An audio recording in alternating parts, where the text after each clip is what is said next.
Good morning, everybody, and those gathered here in the chamber, welcome to you to this September ordinary meeting for the Sunshine Coast Council. Those who are joining us online or live streaming, welcome to you as well. I'd like to start by asking the chamber to be upstanding as I call on Councillor Law to provide an acknowledgement for the traditional owners. Thank you, Councillor Law. Thank you. Through you, Mr Mayor, Councillors, CEO. On behalf of us all, I wish to acknowledge the traditional owners of the Sunshine Coast local government area, the Gubbi Gubbi Nation where we are gathered today, and the Jinnaburra Nation of the southern hinterland area. I recognise sovereignty was never ceded. I pay my respects to the ancestors of this land, to their spirit and their legacy.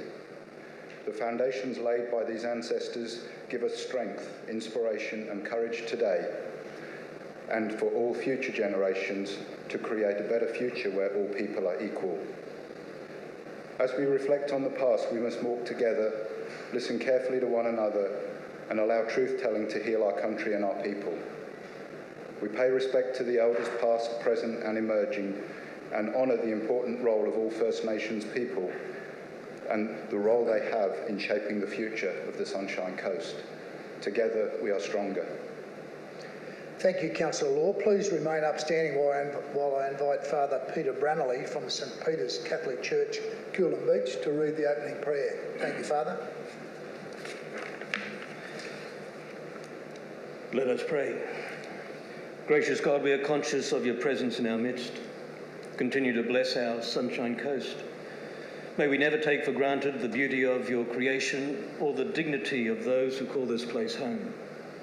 At the beginning of this meeting, we ask your blessing upon each member of the Council. Give them the wisdom to act justly, upholding the values of our community. Give our councillors the vision to see new opportunities to strengthen the bonds that unite us, and the courage to be wise stewards of the resources entrusted to us. May your abiding presence guide the deliberations and decisions of this meeting. And may the blessing of Almighty God be with the councillors of the Sunshine Coast Council and all they serve. We ask this through Christ our Lord. Amen. Amen. Thank you, Father Peter. Appreciate it. Please be seated. Councillors, we have a couple of apologies. The CEO will be arriving later. So in the interim, Mr Liveability will act as her delegate. Councillor Suarez is joining us via Teams. Good morning, Councillor. Heidi Roberts is an apology, but Michael Costello is in attendance, and Councillor Hungerford will be arriving a little late. Would someone be prepared to move the minutes of the ordinary meeting 25 August, please? Councillor Winston, seconded Councillor Dixon. All those in favour of receipt? That's carried unanimously. Thank you. Item 6, councillors, I remind you of the requirements of Chapter 5B of the Local Government Regulation 2012, which sets out how councillors' conflict of interests are managed in local government matters. These requirements apply to how we will deal with such matters at today's meeting, so please raise them before any item. There are no, I'm now going to just go to a Mayoral Minute. And councillors, as we awoke on the morning of Friday the 9th of September, we learned the sad news of the passing of our Head of State and Sovereign Lady, Her Majesty Queen Elizabeth II, at her beloved Balmoral in the Scottish Highlands. To everyone in this chamber, she has been the only monarch and Head of State Australia has known in our lifetime. I'm sure many of you, like me, will always remember where you were and what you were doing when you heard the Queen had passed away. At 96 years of age and in declining health, her passing was not unforeseeable. But for many of us, myself included, Her Majesty seemed to be indefatigable.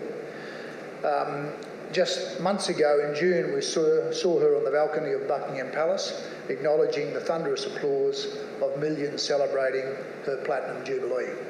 And her sense of humour and ability to surprise seemed undiminished as we watched her take tea with Paddington Bear and disclosed that she hides a marmalade sandwich in her ever-present Lorna handbag.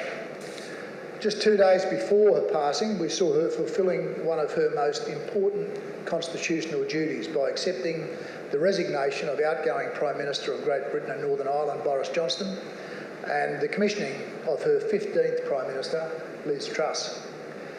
Determined to do her duty to the very end, no matter how frail she had become. This deeply ingrained sense of duty and commitment to service was very much part of her DNA, honed by the example set by her parents, King George VI and Queen Elizabeth, and taught to her from birth by her earliest mentor, another strong-minded, independent and exacting woman in the form of her grandmother, Queen Mary, whom she closely resembled both in looks and dedication to service. Born Princess Elizabeth Alexandra Mary of York on the 21st of April 1926 at 17 Bruton Street, Mayfair in London, she was the eldest daughter of the Duke and Duchess of York and granddaughter of the then King George V. It was considered unlikely at the time that she would ever ascend to the throne. The fact that she lived to be the longest-serving British monarch of all time and the longest-serving female head of state in the history of the world would not have been imagined at the time of her birth. But history had other plans, and with the abdication of her uncle, King Edward VIII, on the 10th of December 1936, and the early death of her father, King George VI, on the 6th of February 1952, Her Majesty ascended to the throne, and at the age of 25, a young mother of 2 small children, and the enormity of the responsibility before her. On her 21st birthday in 1947, Her Majesty, as the then Princess Elizabeth, made her memorable speech in which she pledged her whole of life, no matter how long, to the service of the nation of the Commonwealth. Her Majesty renewed that commitment on the 6th of February on the 70th anniversary of her accession to the throne. No matter whether you're a monarchist, a republican or undecided, I'm sure everyone will agree with me this was a pledge that Her Majesty has well and truly fulfilled. I do not propose to provide a catalogue of Her Majesty's long life, but there are a few points which I wish to emphasise, which I believe serve as enduring examples that all of us in public life should seek to aspire to. Firstly, and as I've already mentioned, is her deep and unwavering commitment to duty and service, a commitment that she prioritised ahead of any other responsibility, whether public or private, time and again throughout the course of her reign. Her Majesty's lifetime of service and dedication to duty was deeply anchored in respect, dignity and quiet leadership, and is unparalleled in our time, and she'll be greatly missed. Secondly, Her Majesty embodied and exemplified the principles of public service, compassion and care for everyone she met. She demonstrated an enduring sense of purpose in promoting goodwill, respect and tolerance. Her private meetings in Brisbane in October 2011 with families who suffered the loss of loved ones in the southeast Queensland floods have been recently highlighted for the impact that her compassion could have on those suffering from greatest adversity. Her Majesty was patron of more than 600 organisations and charities in Great Britain alone, and the Charities Aid Foundation estimating that her patronage helped raise over $1.4 billion during her reign. And the evolution of the Commonwealth of Nations as a family of nations and nationalities is testament to her continual efforts in promoting inclusion, harmony and seeing only the best intentions in everyone. For many here in our region will remember with great fondness Her Majesty's visit to Coolum in 2002 for the Commonwealth Heads of Government meeting. Held in the aftermath of the events of 9/11, the Queen placed the highest priorities on attending Coolum that year because she recognised and appreciated what could be achieved and overcome through collaboration, understanding and a shared sense of optimism. Thirdly, and one that is often overlooked, is that Her Majesty has been a prevailing exemplar for women in leadership. As acknowledged by Forbes magazine last week, Her Majesty's reign is a masterclass in women's leadership. For 70 years she embodied leadership and showed generations of women and men that women could be leaders and do leadership. While to many this may seem inconsequential, but it was Her Majesty in 2011 who led the charge to change the laws of over 1,000 years to bring to an end the principle of male preference primogeniture, the practice of younger brothers taking precedence over older sisters in order of the succession to the crown. Colloquially referred to as the power to the princesses, the small but significant action championed by the Queen brought to an end a long-entrenched practice of discrimination against women.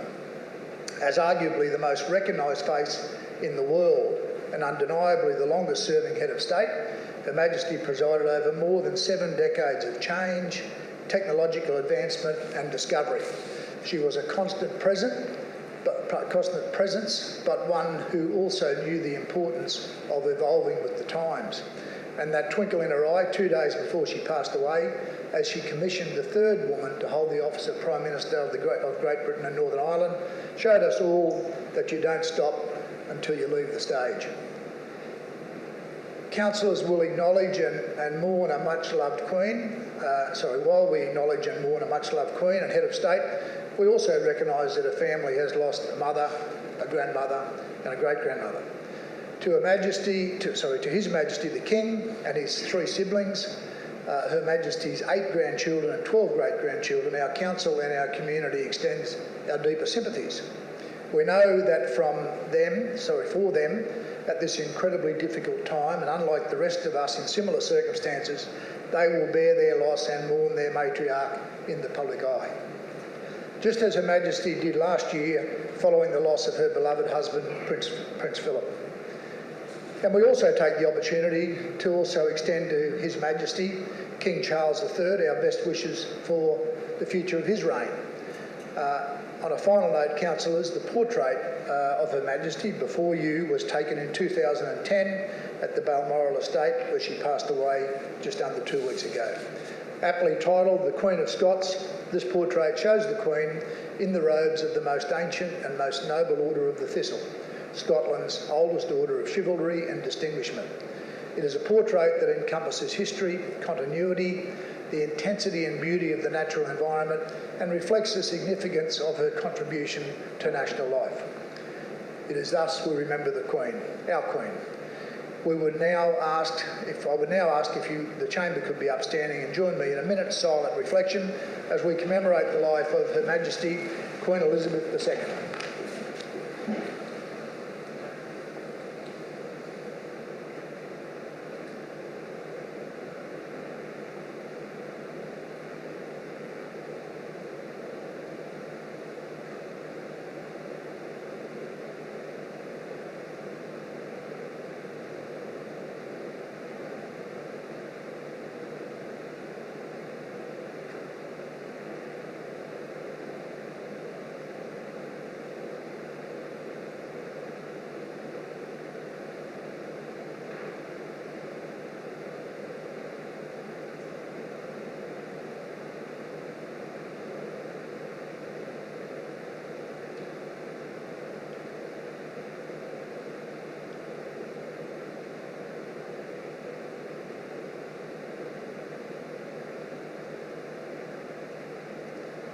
Thank you, councillors. Please be seated. I commend the motion to you and would ask for a seconder. Councillor Babrowski, thank you. All those in favour of the motion? Thank you, councillors. That's carried unanimously. Item 7, presentation. GOV Driven by Design Award for the Landsborough activation. Councillor Babrowski. Thank you, Mr Mayor. Councillors, ladies and gentlemen, it really is a great pleasure for me to be presenting this award today. I know that every councillor that gets involved in a placemaking project gets to really experience how transformative it can be. And we have developed, I think, an exceptional placemaking team in council. We do this incredibly well. So it's a real pleasure to see external recognition at this level. I should mention to you that I'm presenting today the Gov Driven X Design Gold for urban design for the Landsborough activation project. Worth knowing now that whole program is now known as Better Future, but it is the world's largest network of design award programs. So that's a really significant external recognition of the standards that you set. What did they win it for? Well, I witnessed personally what they won it for. And it was for basically a really creative and authentic collaboration with the Landsborough community, who at that time were struggling. Landsborough was facing a transformation through the rail duplication project. So 130 years of the way the traffic moved past that little township was going to change, and they knew it. And they didn't know how long they had to design a response. So it was fabulous that the placemaking team got to quickly understand this complex range of challenges that the Landsborough community were facing, and develop this activation project to really get them engaged and deeply understand what is it they loved about Landsborough, what did they think they needed to change, hold on to, all those things we do so well. Really, effectively, why they really deserve this is it did engage. It really did engage a community that at the time I can describe to you had about 5 different splinter groups, all focused on different aspects of change in the near future. And they really were at a low ebb. Basically, we had a very tired and underutilised Main Street, Crib Street, and the activation project was focused on that particular part of the Landsborough Master Plan, which I would like to again recognise and thank this council for endorsing a 15-year master plan, recognising the full scale of how long it's going to take us to reposition Landsborough as a strong destination in its own right. I'd really, again, like to recognise that the placemaking team has developed a set of skills and experience now that is really, I think, absolutely admirable and unique, and we're very fortunate to have such a dedicated bunch of people who go well beyond the 9-to-5 job. In fact, in these projects, very little of it's 9 to 5. Most of it is in the evenings and on the weekends. So as Councillor of Division 1 Deputy Mayor, it is my absolute pleasure to present the award to the representative of the placemaking team today, Alyssa Huey, who is representing the design and placemaking, and Adam Stewart, I've known him now for must be 10 years, presenting the project for representing project delivery, 2 aspects of the same coin, on behalf of the Sunshine Coast Council. I'd like to point out what a fabulous looking award. Fantastic. Well,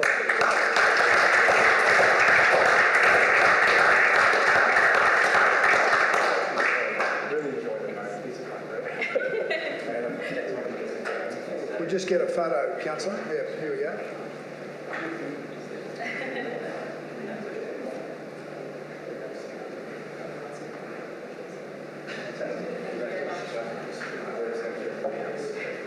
Well done. Thank you, everyone. So that'll be moved by Councillor Babarowski. Can I have a second? To Councillor Cox, thank you.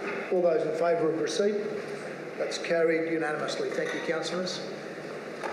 On to the first report, 8.1. Thank you, team. Well done.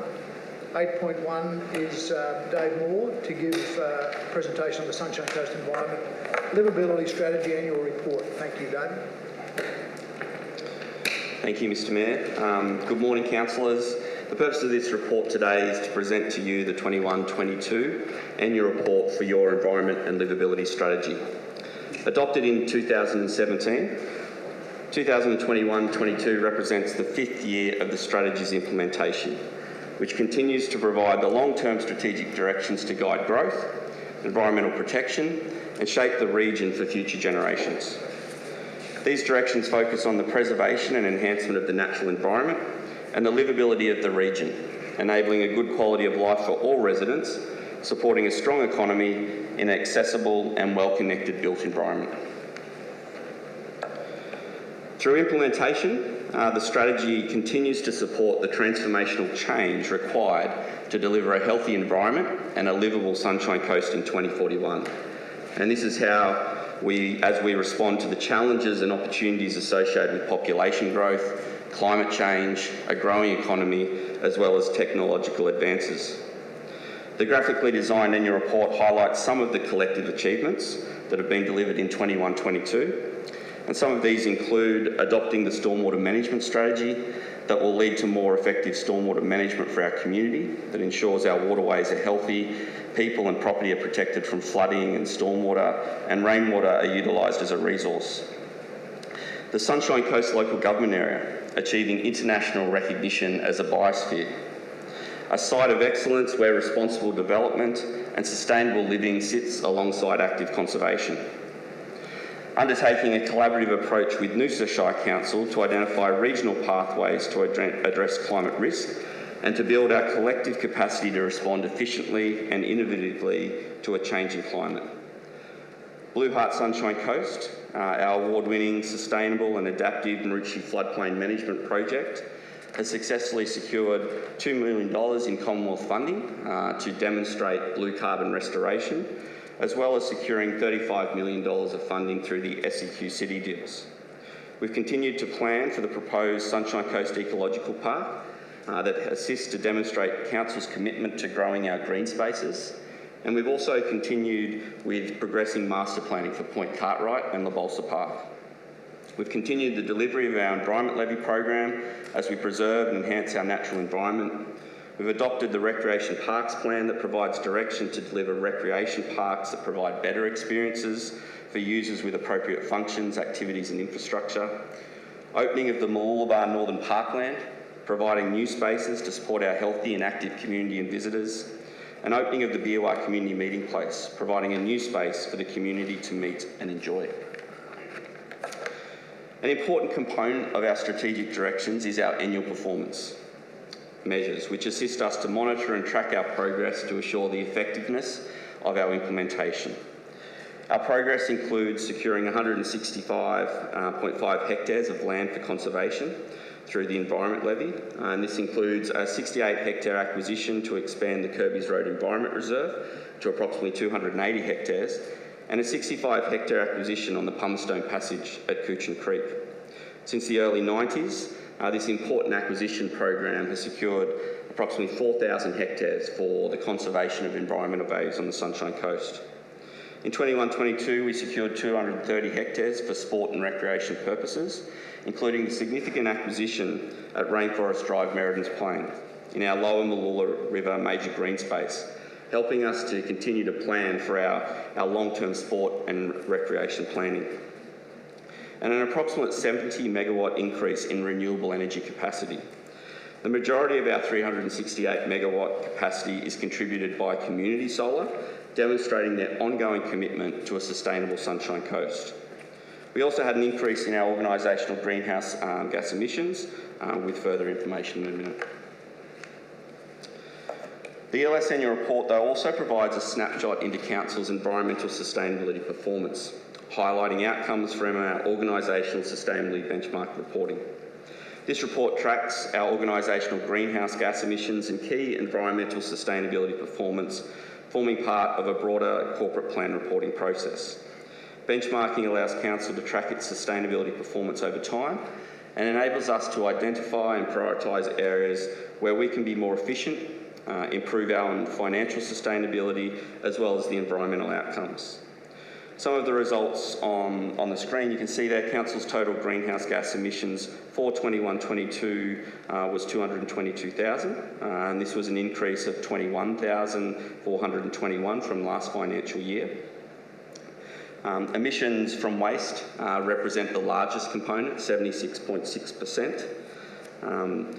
The increase when we look at waste is related to updated numbers to comply with the national legislative reporting requirements and improve waste audit data to model our emissions.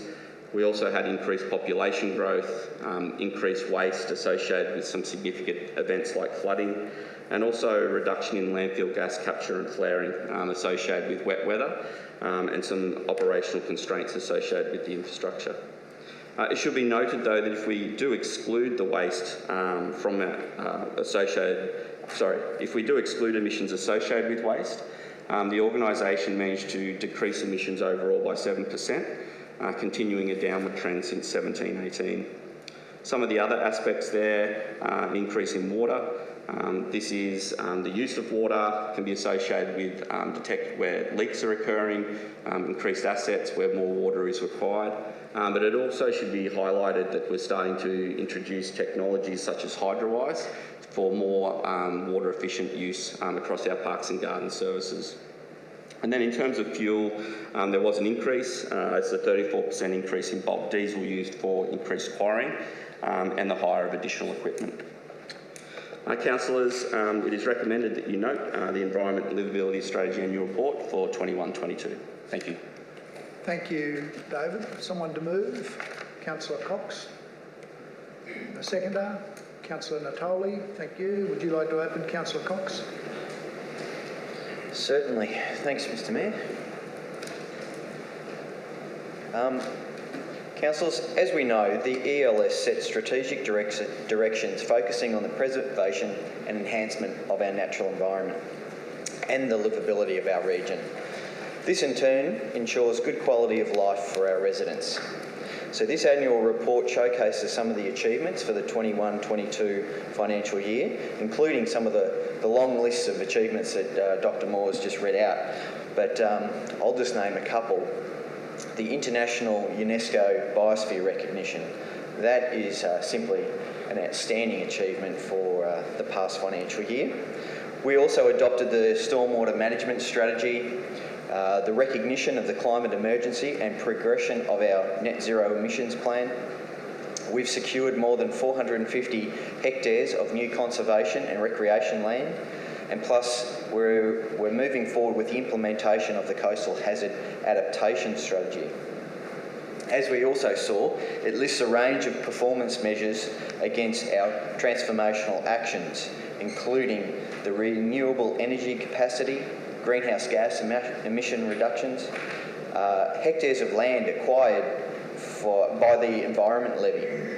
And it demonstrates that whilst we are clearly making progress in most areas, there's still room for improvement.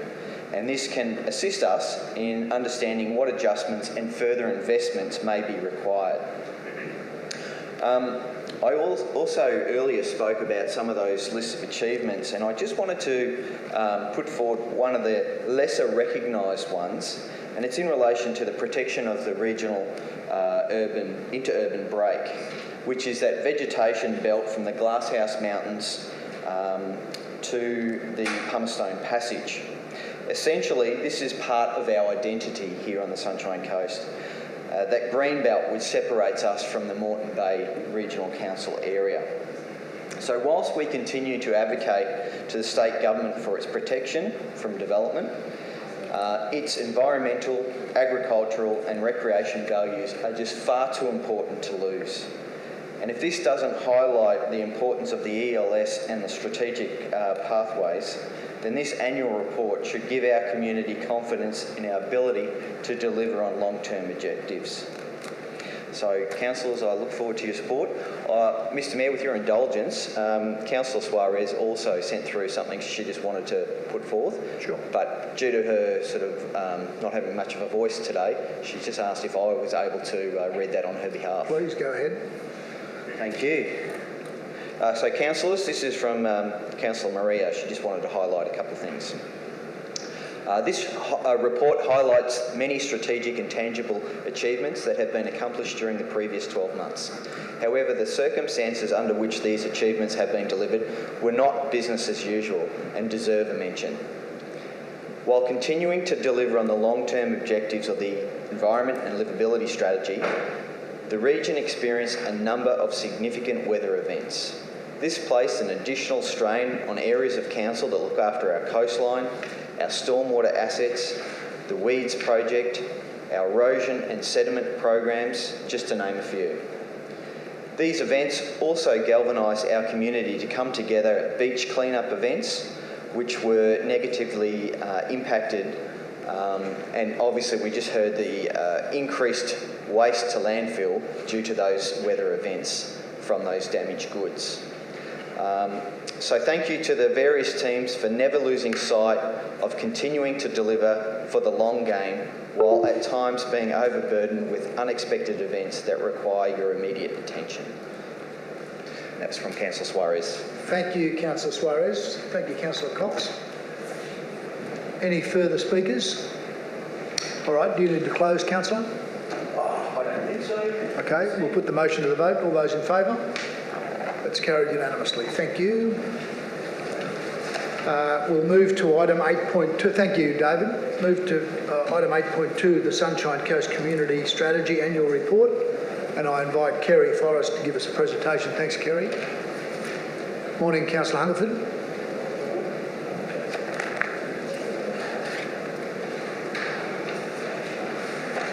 Thanks, Kerry. Good morning, Mr Mayor and councillors.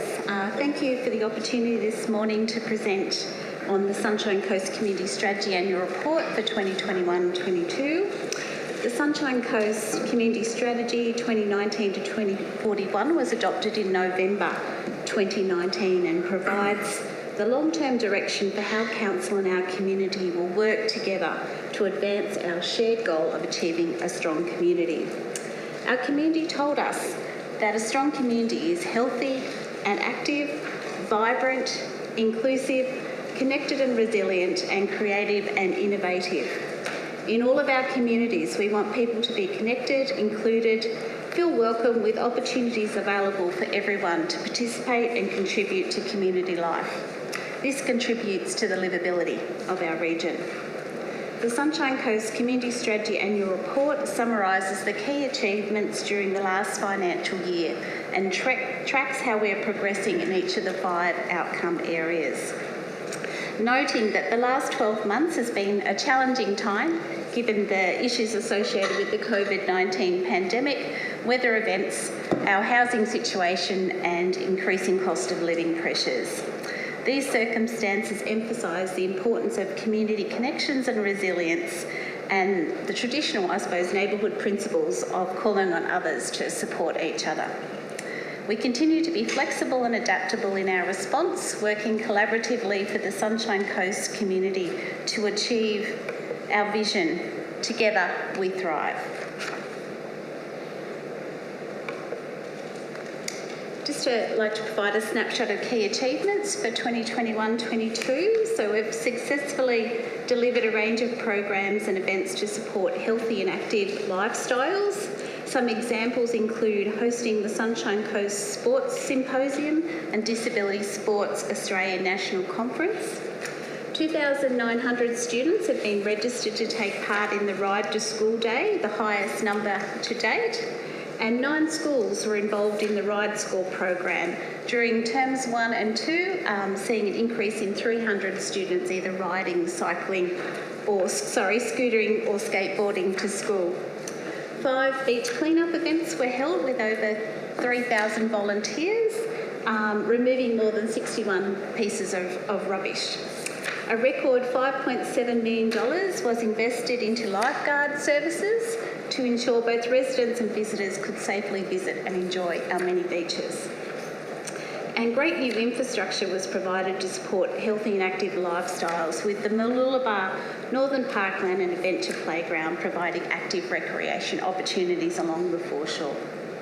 In terms of vibrant communities, we've seen our community cultural and sporting venues, including libraries, galleries, historic houses, aquatic centres, community venues and sporting venues having high levels of participation, and that's been achieved through various programs and activations.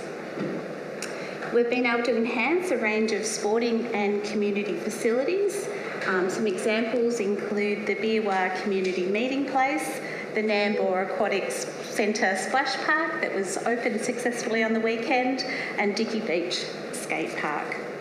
In terms of inclusive communities, we've continued to progress the implementation of our Innovate Reconciliation Action Plan to further embed reconciliation commitments, foster meaningful partnerships and support social and economic opportunities for our First Nations community. We've continued to work with key community stakeholders and partners to support people experiencing homelessness.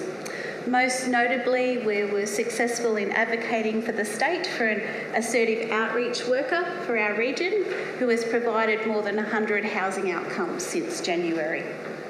There's been continued support for the Homelessness Hub initiative at Sunshine Coast Stadium and support for the Maroochy Neighbourhood Centre Sleep Bus initiative. A range of initiatives have also been delivered with community partners to raise awareness and prevent domestic and family violence, which is another complex issue within our community. Examples include the candlelight vigil held at Cotton Tree Park.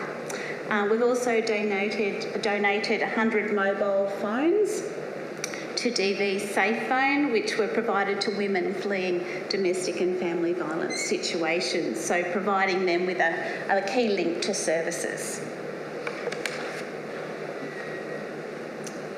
The Shine a Light on Racism campaign was developed with community partners using a co-design approach. It's a really important and powerful campaign that calls on residents to do the work and actively learn to become an ally, and that campaign is being rolled out over this financial year. We partnered with Mooloolaba Surf Club and 11 disability support services to celebrate International Day of People with a Disability. Our all-access day at the beach was held with over 200 people participating and really promoting the importance of access and inclusion along our local beaches. We also worked with Biometrics to undertake a pilot project, creating an online mobility map, tracking the accessibility features between Maroochydore and Mooloolaba. It's a great example of working with local people with a disability to co-design this work, and enables people with a disability to plan their trips in advance, which is a really great resource. In terms of connected and resilience communities, we've had members of our first community strategy leadership group complete their 2-year term, and we have another really committed new group established to assist us with implementation of the strategy. More than $4.6 million was awarded through 875 grants for projects, events and partnerships with direct community benefit, aligned with Council's priorities to enhance wellbeing, build capacity and meet our community needs. We've also launched the Have Your Say online engagement platform to enhance community engagement. Over 40 engagements have been delivered, the largest project being the preliminary consultation of the new planning scheme. In terms of creative, innovative communities, a range of cultural events and programs have been successfully delivered, most notably the Horizon Festival 2021, as well as 260 art sector programs that are supporting the development and growth of the arts sector within the region. At the request of the Landsborough and District Historical Society, Council has also accepted management of the Landsborough Museum and is working to improve visitor experience, interpretation and management of that collection. So just a number of examples across the year to highlight how successfully that we have continued to implement our community strategy. Just like to recommend that Council receive and note the report for your consideration. Thank you. Thank you, Kerry. Someone to move? Councillor Law, thank you. Seconder, Councillor Babarowski, thank you. If you'd like to open, Councillor Law. Thank you, through you, Mr Mayor, and Kerry, to all of your staff. It's just wonderful to hear the report of what has happened within the community space and community development over the last 12 months. This is one of 3 regional shaping strategies of the Council. We've just heard about the environmental one, and the community strategy is so important because it's the people that make our community, and it's the community that enjoys and benefits the environment so much. And it's so right when you say that it's about working together to progress the future and the benefit of the joy of living on the Sunshine Coast for us all. I do commend the community development team, but want to recognise that they work very closely in partnership with the Community Strategy Leadership Group, with the Multicultural Action Group and with the Youth Council. And through that collaboration, we also heard many of the projects that thrive and survive and provide excellent service across the coast are co-designed from one or sometimes 2 of those key community groups that support the work of the community development team and support the work of Council. You've covered really well so much of what has been achieved, and the report captures everything else. But I would like just to focus a moment on the work of the Youth Council, because it's the Youth Council that's our future. And they have developed and conducted a survey that received a huge response. They had an engagement of nearly 3,000 people, and they actually got survey responses from 614 people. And that helped give the Youth Council a really clear idea of what the young people today think about living, working, educating themselves on the Sunshine Coast. And the things that they thought were really important and that they loved were relationships, families and friend, the core of any community. But they enjoyed and they love our outdoor space, and they recognise that the environment is incredibly important. And we have heard, as I mentioned, the Environment and Liveability Strategy report. We've got a really strong foundation to have a really strong environment in the future. But they also recognise there are some concerns. They're concerns around the mental health and well-being of young people. They're concerned about drug and alcohol issues. And they're also concerned about public safety. But the thing I want to highlight from those concerns, I don't think they are items that are new or different to any of us here. But what the Youth Council have done is they've gone back to their group, and they're now trying to determine what are the relationships between those things.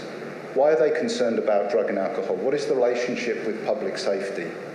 And how do those things contribute to concerns around the mental health among young people in particular? And while thinking about those things, how do they help people who are concerned about those things become involved and actually enjoy the things that they love, remain connected with their family, living in a strong community, so that they feel confident and safe to go into the outdoor spaces, to go and enjoy the incredible environment that we have here.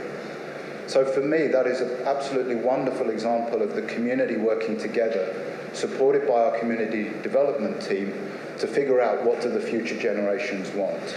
And I am really looking forward to hearing what the Youth Council find and whether they have to go back to their community to try and understand exactly what does that mean and what are the relationships. But we can also learn a lot from the work of our young people in that space. When you look at the report of the community strategy that has been presented today, and I urge your support of that, just have a look at what's planned for the future. And you can find that towards the back of the report, or you can look in the report in front of us today at pages 48 and 49, but see what is planned for the coming 12 months and how we will continue to support our community, which is the essence of what the Sunshine Coast is. I look forward to your support today, and thank you very much for the work that we do as a council through community development to make this a wonderful place to be. Thank you, Councillor Law. I'll move to Councillor Landsborough. Well, thank you, Mr Mayor, and thank you, Kerry, and I'd just like to echo Councillor David's words there. Well said. I'd like to just thank you for chasing up some of the participants' cultural backgrounds with the Migrant Learn to Swim. That was an amazing spread of people from many different locations across the world, so it's incredible to see those people enjoy that, and learning to swim is a priority here on the coast as we see so many issues with people drowning, so congratulations. I just, one thing maybe to take off, it would be great to just understand how they actually were aware of this program and what sort of social media platform we were able to communicate with them moving forward. I think it'd be pretty important. The Sports Symposium and Disability sector that we held in 15th and 17th of June earlier this year was another wonderful program that we ran as well, and looking at, I think, around 20% of our population in Australia lives with a disability. I just want to congratulate, obviously, the team on that. And just one other thing, our Migrant Work Ready program, which is an extremely successful program, award-winning. Those graduates as well that have obviously worked their way into employment into our sector, and I think it's so important to look at the future here where we're going to need upskilling and for our employment service as well on the coast. So well done. Thank you very much. Thank you, Councillor Landsborough. Councillor Dixon. Good morning, and through you, Mr. Mayor. I just thought I'd take a moment firstly to acknowledge the report and thank everyone for their hard work, because this report is a culmination of the entire organisation. And if you read through it, this ties in with every department and council. And actually wanted to thank Councillor David for his words, because I think he's outlined some of the really important things that we're delivering in the community, but also not forgetting that we do have some significant room for improvement. If you actually read through some of the stats and understand what some of the issues are on the coast, it's not all good news. But, you know, we've not shied away from that. We've identified what those problems are and we've got a plan to work on them. One person I want to single out today is Colleen Penny. So for those who don't know Colleen, she is involved in piloting the Ride Score program in our community. And we all talk about people getting out and being healthy and being connected and being included and reducing traffic. Well, Colleen, she's from the Transport Infrastructure Management team, and she's been rolling out a program across the Sunshine Coast with schools. I understand there's over 1,500 enrolled students who are actually riding to school on the Ride Score days. And I'm involved with two of those in my local area at Brightwater and Chancellor Primary.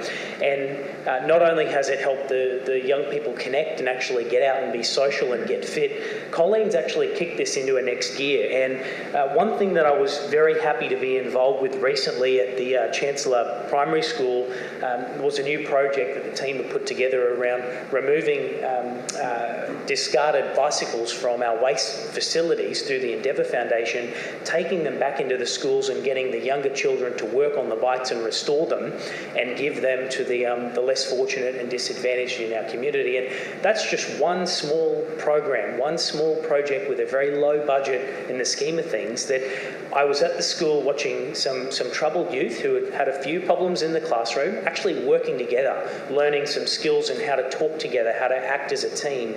They were just fantastic. Just to watch those younger children, I think they were in grade 5, getting their hands dirty, building and repairing bikes. And that was just one school as a trial, working with Brightwater, and I'm hoping that we can roll that out throughout the whole Sunshine Coast. That's just one example of the good work our staff here at the Sunshine Coast Council are doing to get involved in the community and get outcomes.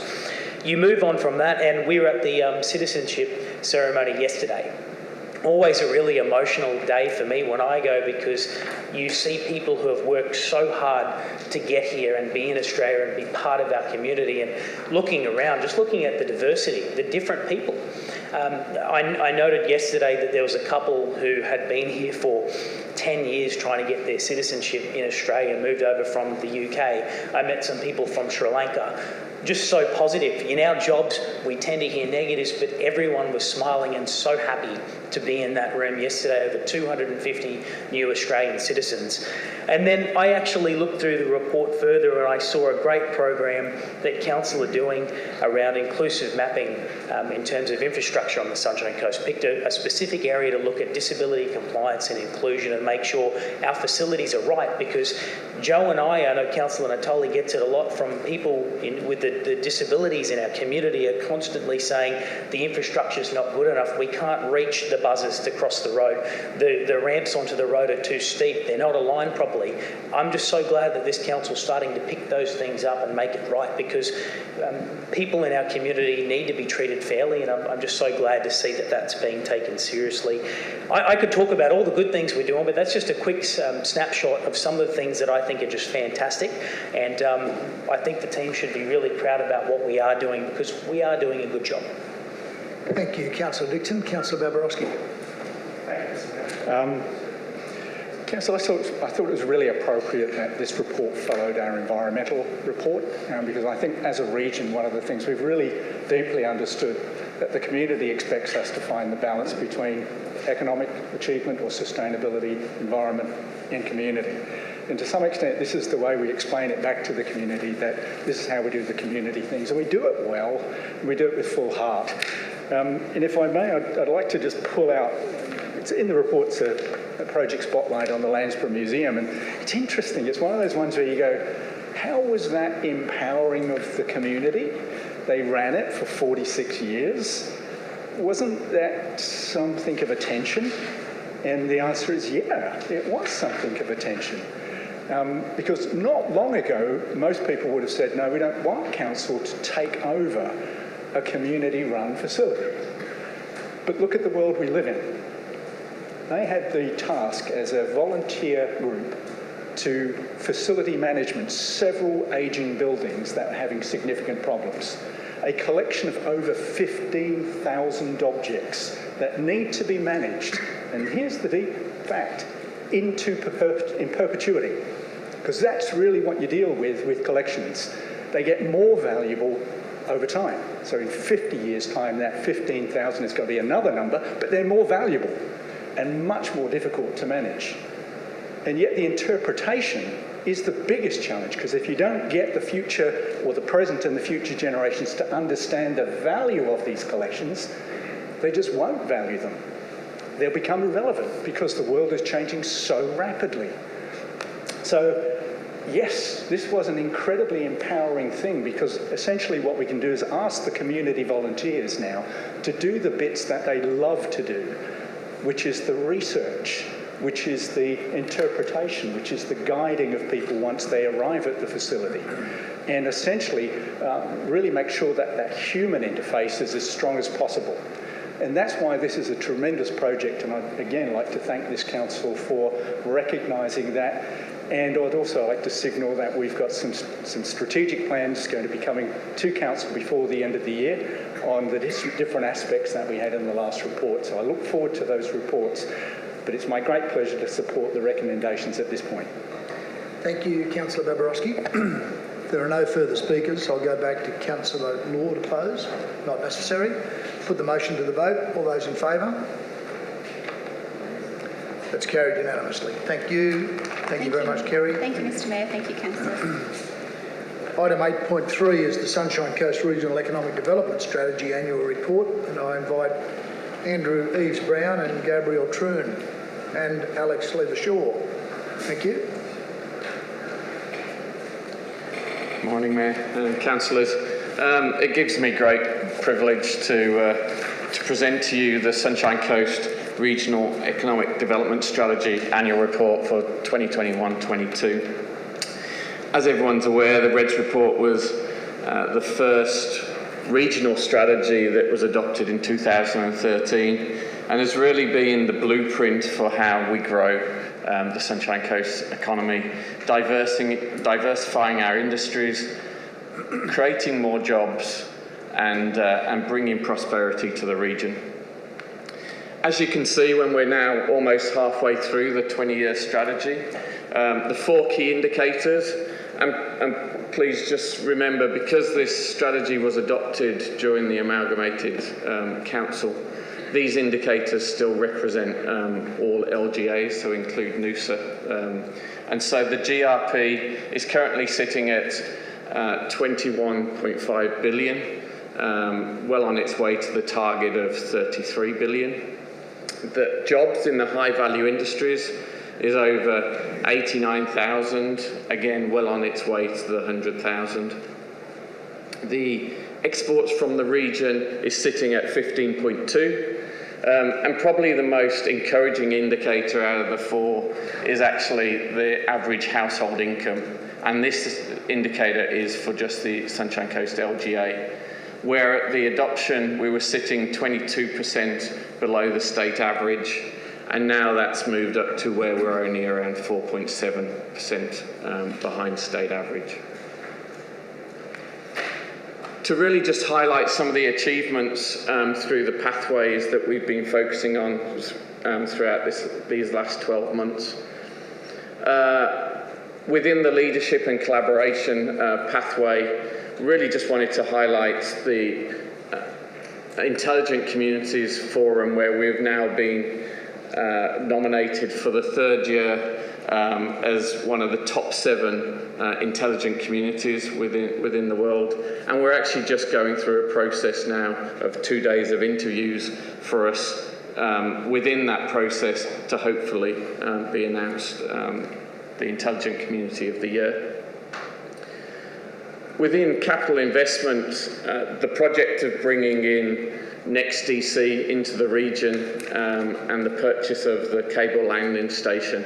That has really been a game changer for the region and for the development of the CBD. And the team continue to work on with both Next DC and Walkers Corporation on how we leverage that within the region. Within the high value industries, it was fantastic this year to see the National Australian Tourism Awards come to the coast, especially after the turmoil that the tourism industry experienced through COVID. And where we had over 800 participants celebrating their achievements within the tourist industry, and over 80% of those visitors were all from outside the region. And the Sunshine Coast International Forum, well, we couldn't travel and have international missions.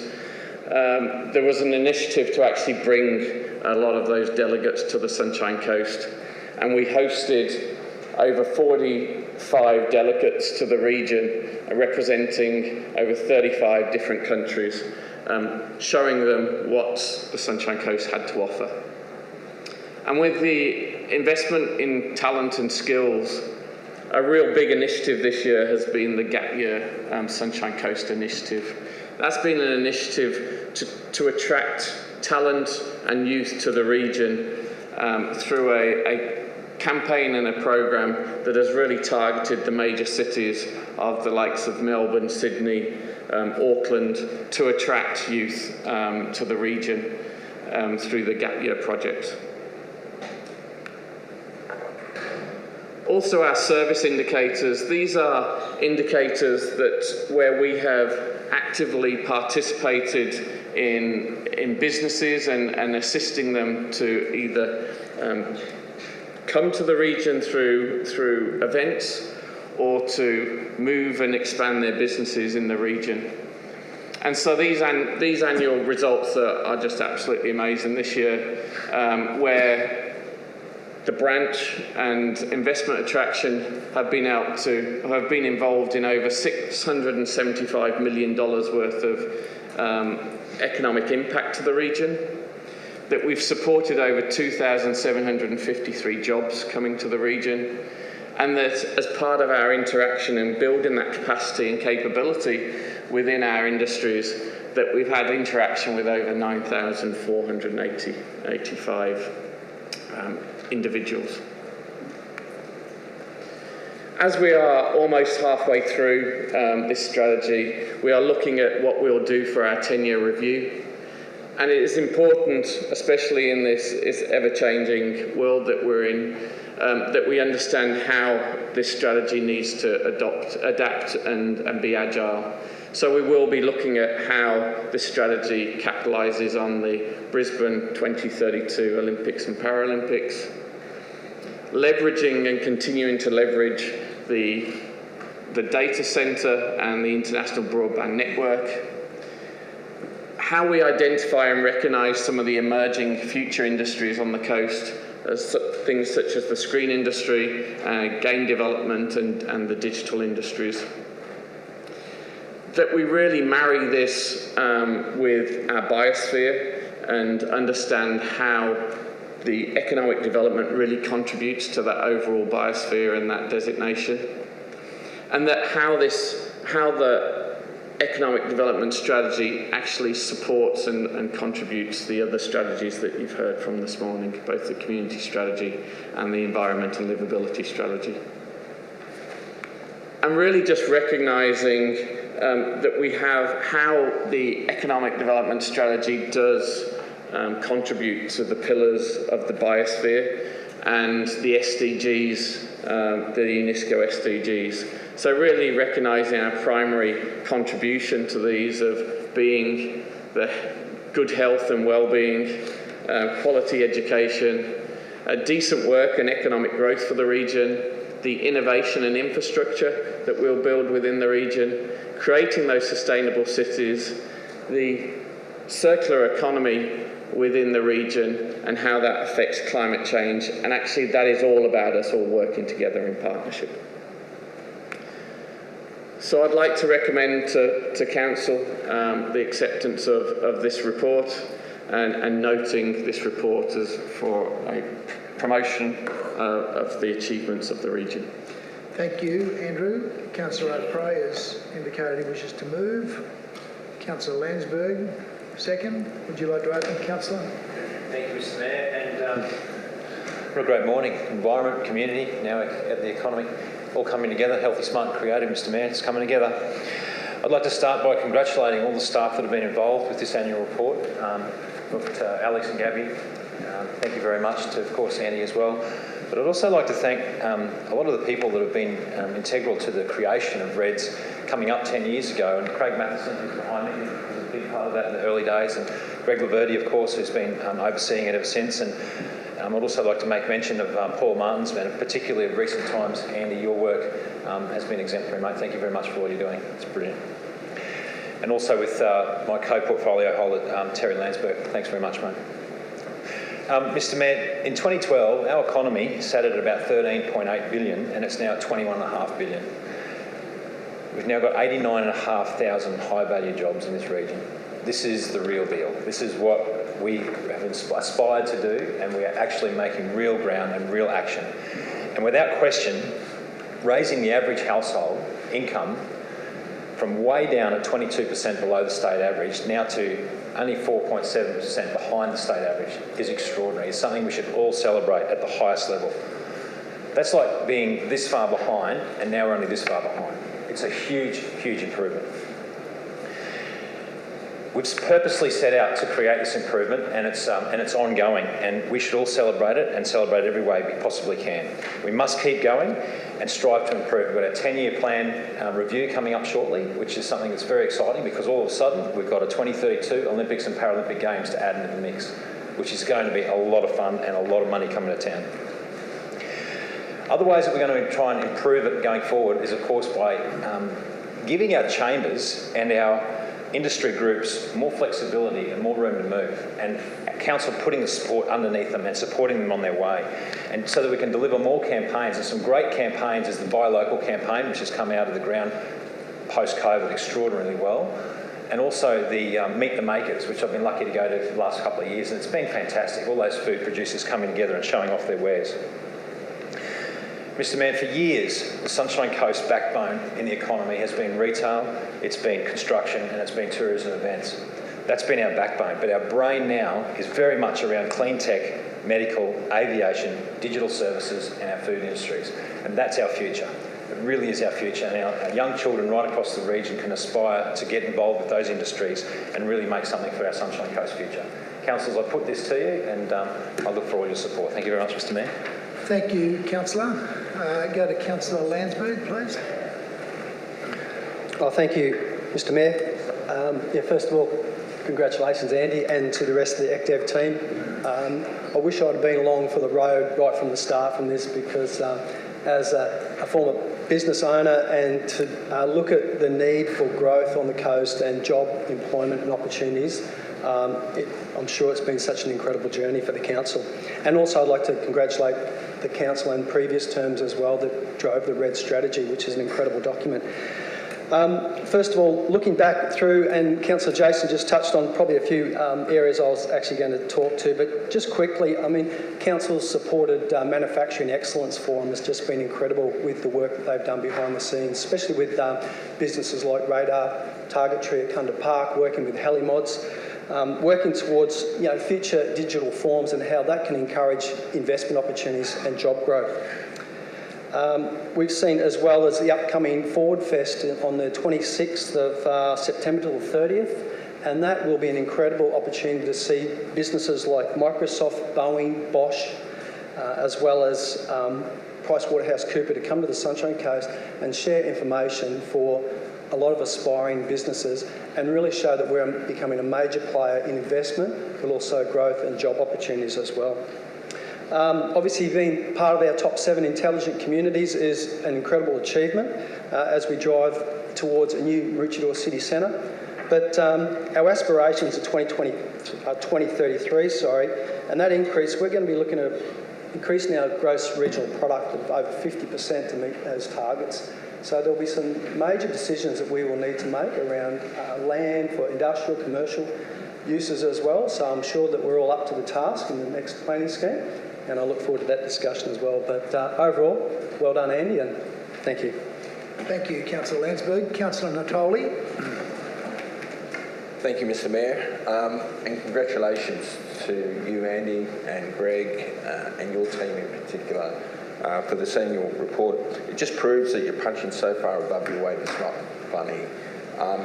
It is great. I mean, knowing what it was like back in the years when I was in the Maroochydore Council and seeing how it's developed over the years, no doubt you can have a strategy, and often local governments have lots of strategies. Whether they're actually implemented and how they work is testament of what we now see the results and outstanding results for our region. No doubt with the Olympics coming, and you've highlighted there, Andy, that one of those is we need to look at the opportunities. Talking to the new business events manager for Business Sunshine Coast, the critical problem we've got here is the lack of hotel and short-term accommodation. Many of our high-rise buildings, taller buildings, are littered with permanent accommodation, and it's really difficult when you look at conferences, events, how to place people into this region. We just don't have enough short-term accommodation. I think that's a critical thing that we've got to focus on. If we're going to be successful in terms of being part of the Olympics, we've really got to start with that now. I think part of that needs to be the convention centre and exhibition centre in Maroochydore has got to be part of that strategy. And obviously the heavy rail, if we can get that into Maroochydore, it all is part of that overall strategy of being able to drive, you know, that tourism component, that business conference and the events that we want to see the Sunshine Coast develop. So I just really commend the work that you've done. Well done. Just encourage that we can continue to work towards a future industry. Hydrogen is one. I know, Andy, you're very interested. I know that we used, over 2 million litres of fuel, a lot of that for our heavy fleet. Wouldn't it be great to see in the next 10 years converting our fleet into hydrogen-driven vehicles, and with that, producing that green hydrogen here on the coast? Wouldn't that be a great outcome? Thank you. Thank you, Councillor Natoli. Councillor Cox. Thank you, Mr. Mayor. I'll be supporting this annual report in front of us here today, but I thought it was worth just reflecting back on the last 9 years. I know this is the annual report, but we've come a long way since the decision was made back in 2013 to actually come up with a regional economic development strategy. And I remember at the time that I know Councillor O'Prey has mentioned a couple of the officers, and Mr Matheson, Mr Liveability, obviously Paul Martins, who's no longer with us, but obviously a lot of the team still are today. And the decision was made because we had this really shallow economy. It was really prone to those peaks and troughs of those external markets. We've heard about how far behind our median household income was. And so the decision was made to move forward and have a bit of a key focus on growing the economy here. And I know that the Mayor, former Councillor Steve Robinson, Councillor O'Prey and myself were part of that team. And I think it's just testament to having a strategy, because if we'd been business as usual for all of those years, there's no way our economy would be where it is and our median household income. I'm surprised when I read the report how close we actually are now. I knew that we were gaining, every year we were gaining, but we're like you said, we're just this far behind now. And that's really encouraging to have that continual focus. Identifying those 7 high-value industries, I think, was a real key part of the strategy. And actually, I recall at the time, Mr Eves Brown was part of our food and agri-business network, and you, I think, are the chair of that at the time, I believe. So it's interesting to see what your progression from your former sort of CEO roles, and now here you are helping us drive this along. And one point that I noticed that you touched on in your presentation was certainly highlighting the impacts that COVID's had over the last couple of years on a lot of our businesses here on the Sunshine Coast. And I would hate to imagine where some of the businesses would be if we didn't have this regional economic development strategy to keep a focus and keep driving us in that particular direction. So I just wanted to say well done to you and the team, and I'll certainly be supporting this here today. Thank you, Councillor Cox. Councillor Babarowski. Thanks, Mr Mayor. Councillors, like a number of people have referred to, I was also very privileged to be part of that early council where we thought we really need to respond to the immaturity of our economic base. But it was more than that. We were essentially still very much in the effects of the GFC. And I really, to some extent, looking back, think that helped us be a unified council. We really recognised that if we did not do something, we weren't going to have the lifestyle offer that people really came here for. And wasn't that reflected in the reality of when you got here and you tried to get the second job that wasn't there, you were, and I did a calculation roughly at the time, it could be wrong and I hope I'm not too far out, it was about $7,000. About $7,000 less than the average income, household income in Brisbane. But it was a little bit worse than that, because when I looked at the transport costs that we as a community spent on fuel and transport, it was a lot more than you did in other centres because of the distances that we drove. So we were actually a bit further behind in our disposable income. And I did a quick calculation, it could be way out, but for what it was worth, it was up to $1 billion. If you do a quick calculation, for me, it was about $1 billion missing from our economy that could circulate in all those small businesses and help them to do well. Well, really what you've heard today is that $1 billion is now in the economy, circulating and helping those small businesses to employ another person, to invest in more stock, invest in a development strategy. So it is real. And I'm delighted to be part of a council that stayed solid. And now the GFC is a memory. We recognise that we've now got, to some extent, an even more complex and more volatile market ahead of us. So isn't it good that we've got some experience and some dedicated officers who have the commitment and, again, a dedication, which is rare, to see us through what is going to be a very difficult period. One last point. I've always felt that we shouldn't forget that construction is an absolute pillar of our economy. And we're going to be building a hell of a lot more houses, hundreds of thousands actually, of more houses. We should be really, really good at it. And so I've always tried to promote the idea, and I'll follow it up again. I apologise to the portfolio councillors, to the team, but I'm going to try and promote this idea of a construction and trades excellence centre, where we look at the materials that we build with, the processes that we use, and the energy efficiency of our buildings to suit a subtropical Queensland climate going forward. So I will suggest that idea, or something like that, is considered as part of when we go back forward with our sustainable development goals under industry, innovation and infrastructure. That may be a sub-program that's at least, let's investigate whether something around Councillor Babarowski's idea of a construction and trades excellence centre makes any sense at all. But I'd certainly appreciate looking at it. But I wholeheartedly support this report. Thank you, Councillor Babarowski. Councillor Law. Thank you, through you, Mr Mayor. A question, if I may, please. In the report, we've got a comment in there about the number of new jobs created, and it's 1,400 jobs above the target.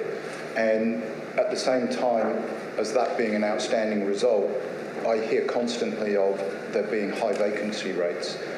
Do you know where we're at with vacancy rates across the coast I'm happy for all sectors, and what more can we do to support employers fill those vacancies?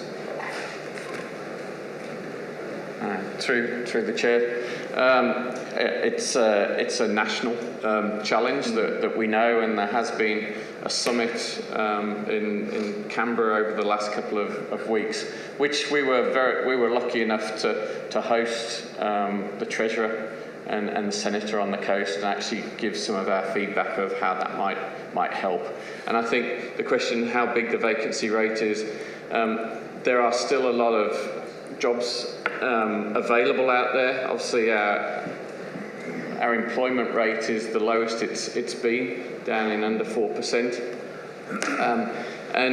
But there are still around 11,000 people on the Sunshine Coast that are on Job Seeker. So it's how do we enable people to find those jobs and be employment ready. So that's really the work that we're doing with the TAFE, with the universities, in actually understanding where the gaps are and how we can train those gaps. We've actually got a project at the moment underway with the university to actually understand those skills gaps and how we can help fill those, because there are people that are looking for jobs but might not have the right skills to fill the jobs that are currently available. Thank you. Obviously, a fantastic report. We've heard from councillors who's been on this journey right from the beginning, and I will definitely be supporting the report today, and congratulations to you and the whole team. Excellent effort. Thank you. Thank you, Councillor Law.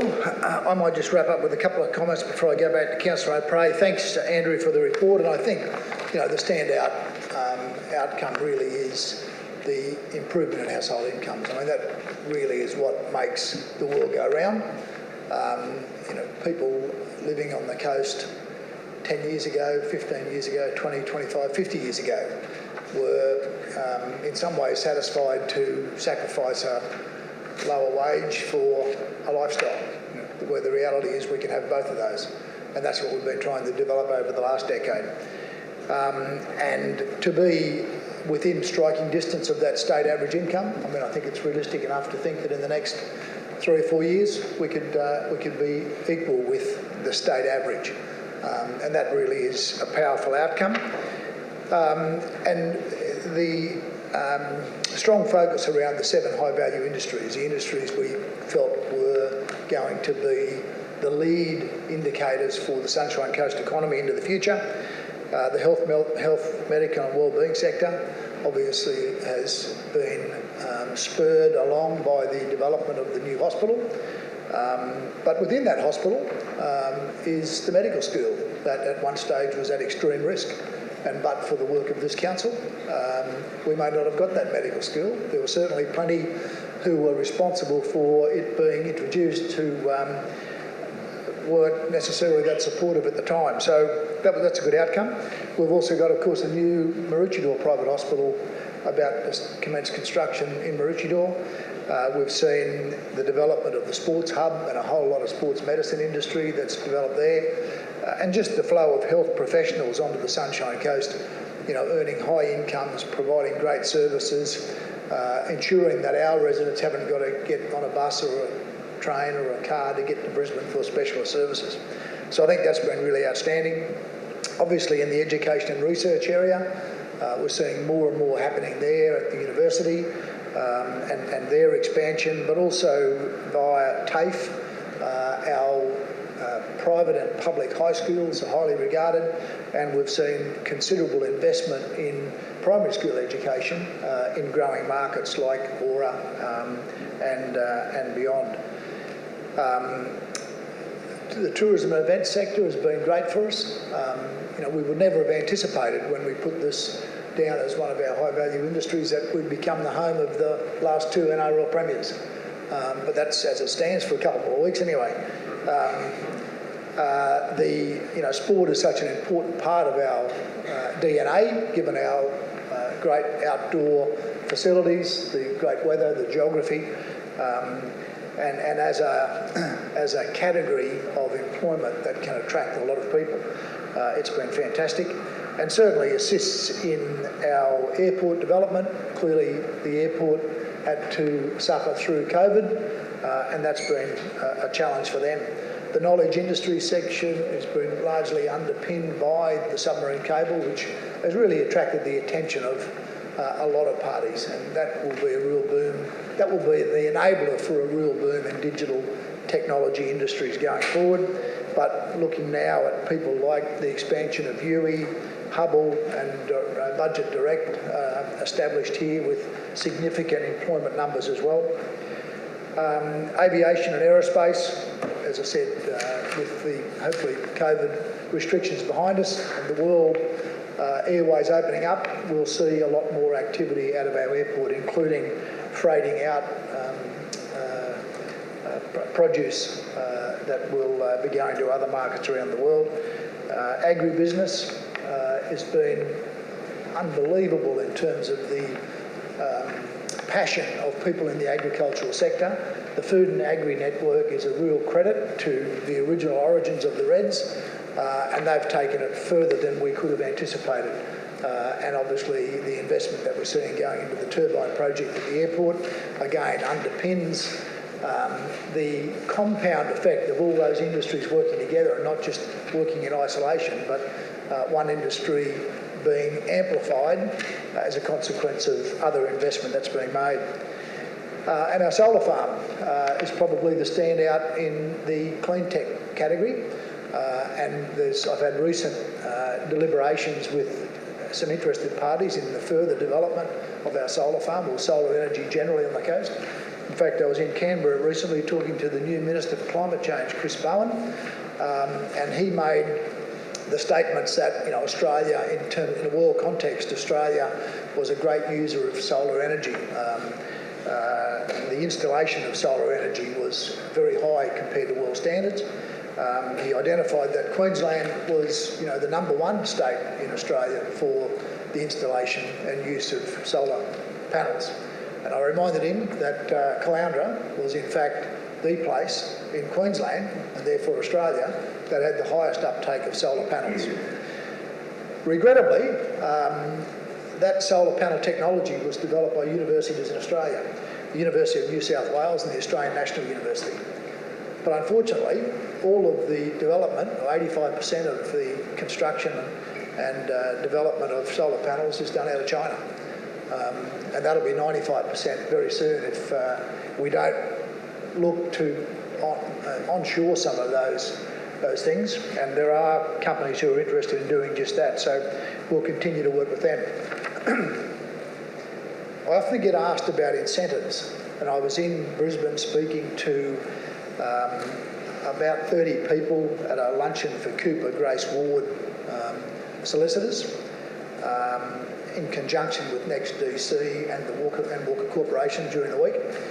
And I was asked specifically about incentives for hotels, to Councillor Cox's point, and my response was a new international airport, a new greenfield CBD, the second only spot for submarine cable in terms of the closest proximity to Asia, the biosphere, the interurban break, the dark sky initiative. What more incentive do you need? This is an area that is on the verge of booming in that hotel space. We've got a number of approvals already. There are some under appeal, I understand. But I think we certainly will need, and I've been saying this for a decade, a dozen new hotels into the future. So I think councillors, we can be very proud to be part of an organisation that has stood the test of time as far as this particular policy is concerned, and delivered in a way that many of us probably didn't think would be possible a decade ago. So thanks very much, Andy, and all the best to you and your team. Thank you. I'll go back to Councillor O'Prey to close. Thank you, Mr Mayor. In closing, I'd like to thank everyone for their positive commentary here this morning. It's been just exceptional. Thank you very much. And I'm absolutely certain that our staff will continue to drive this council and this council LGA forward so that we can smash out that 4.7% that's left. Let's not be satisfied that we're close. All right? In fact, we're still failing. We're still a little bit behind there. We've still got to catch it and go past it and surpass it. And I can guarantee you, Mr Mayor, that I reckon 3 to 4 years is very much within reach. particularly with the points that you just made, particularly around aviation with our airport, the digital services, the CBD and the subsea cable. I mean, what more can the Sunshine Coast offer the entire universe? Thank you, Mr Mayor. Thank you. Let's put the motion to the vote. All those in favour? That's carried unanimously. Thank you, councillors. Thank you. And thank you, Andy and team. Very, very well done. Let's go to 8.5, which is Budget Review 1. And I invite... Sorry, I jumped one, did I? My apologies. 8.4, just checking that everyone was awake. Horizon Festival, I welcome Janine and Claudia. Thank you. Good morning, Mr Mayor and councillors. The purpose of this report is to seek council endorsement for continued delivery of the annual Horizon Festival. Horizon is currently classified as a project, which carries a requirement to seek council endorsement for delivery and budget via the ordinary meeting and budget process on a recurring basis. The first festival was held in 2016 and been subsequently endorsed for multi-year funding twice since that time. This is the third request. Horizon is a key deliverable in the Sunshine Coast Arts Plan and has provided significant benefits for the community, the arts sector and economy on the Sunshine Coast, while evolving into a signature multi-arts festival for South East Queensland.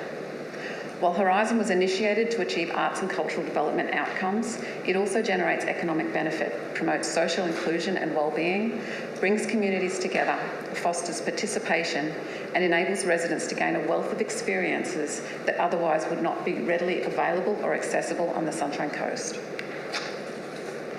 Horizon's achievements from 2016 to 2021 include over 270,000 people in total audience, over 3,200 artists helped, particularly during that COVID timeframe, of which 614 were First Nations, over 1,160 volunteers, 22.2% average visitors to the region, significant media value and media reach, average annual economic benefit of 2.5 million, and very high ratings of 89 to 90% for satisfaction and community pride levels.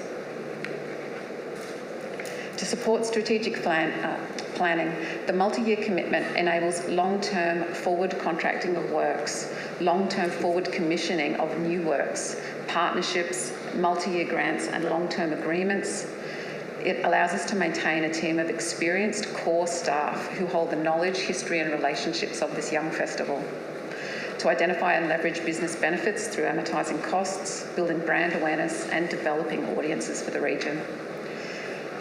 A solid test period to build an established arts offering in the lead up to 2032. The endorsement for multi-year delivery will allow us to proceed to budget approval process and begin strategic business planning to sit alongside our development plan with that view towards 2032.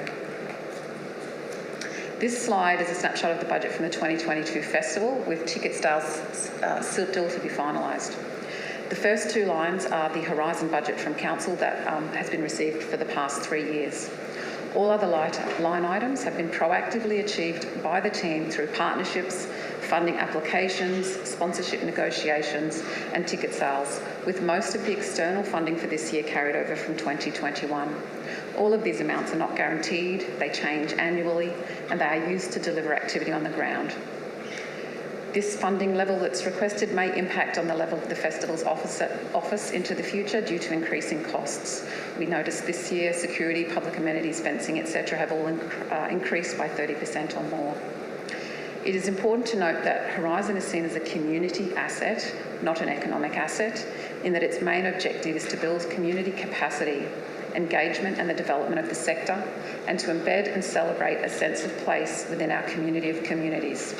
This report recommends the minimum funding required to run a festival of this calibre. Thank you.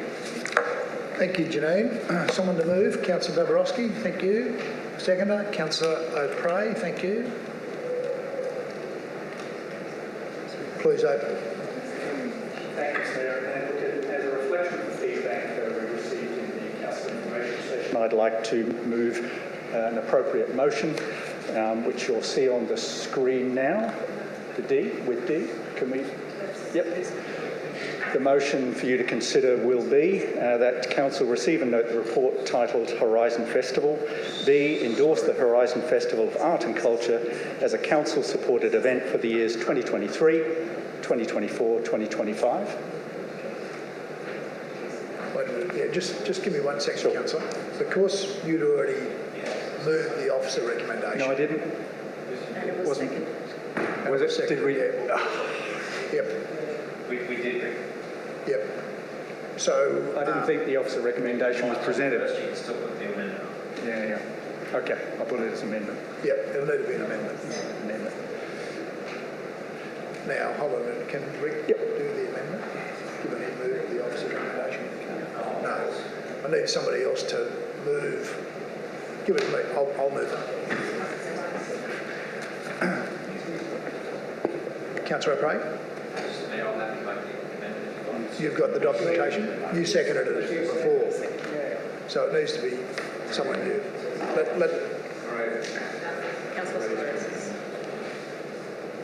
Councillor Suarez, would you like to move the amendment?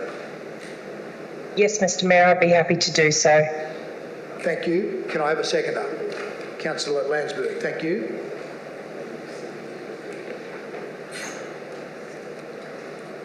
Okay, so councillors, the new amended motion is there before you. I'll just give you a moment to take that in.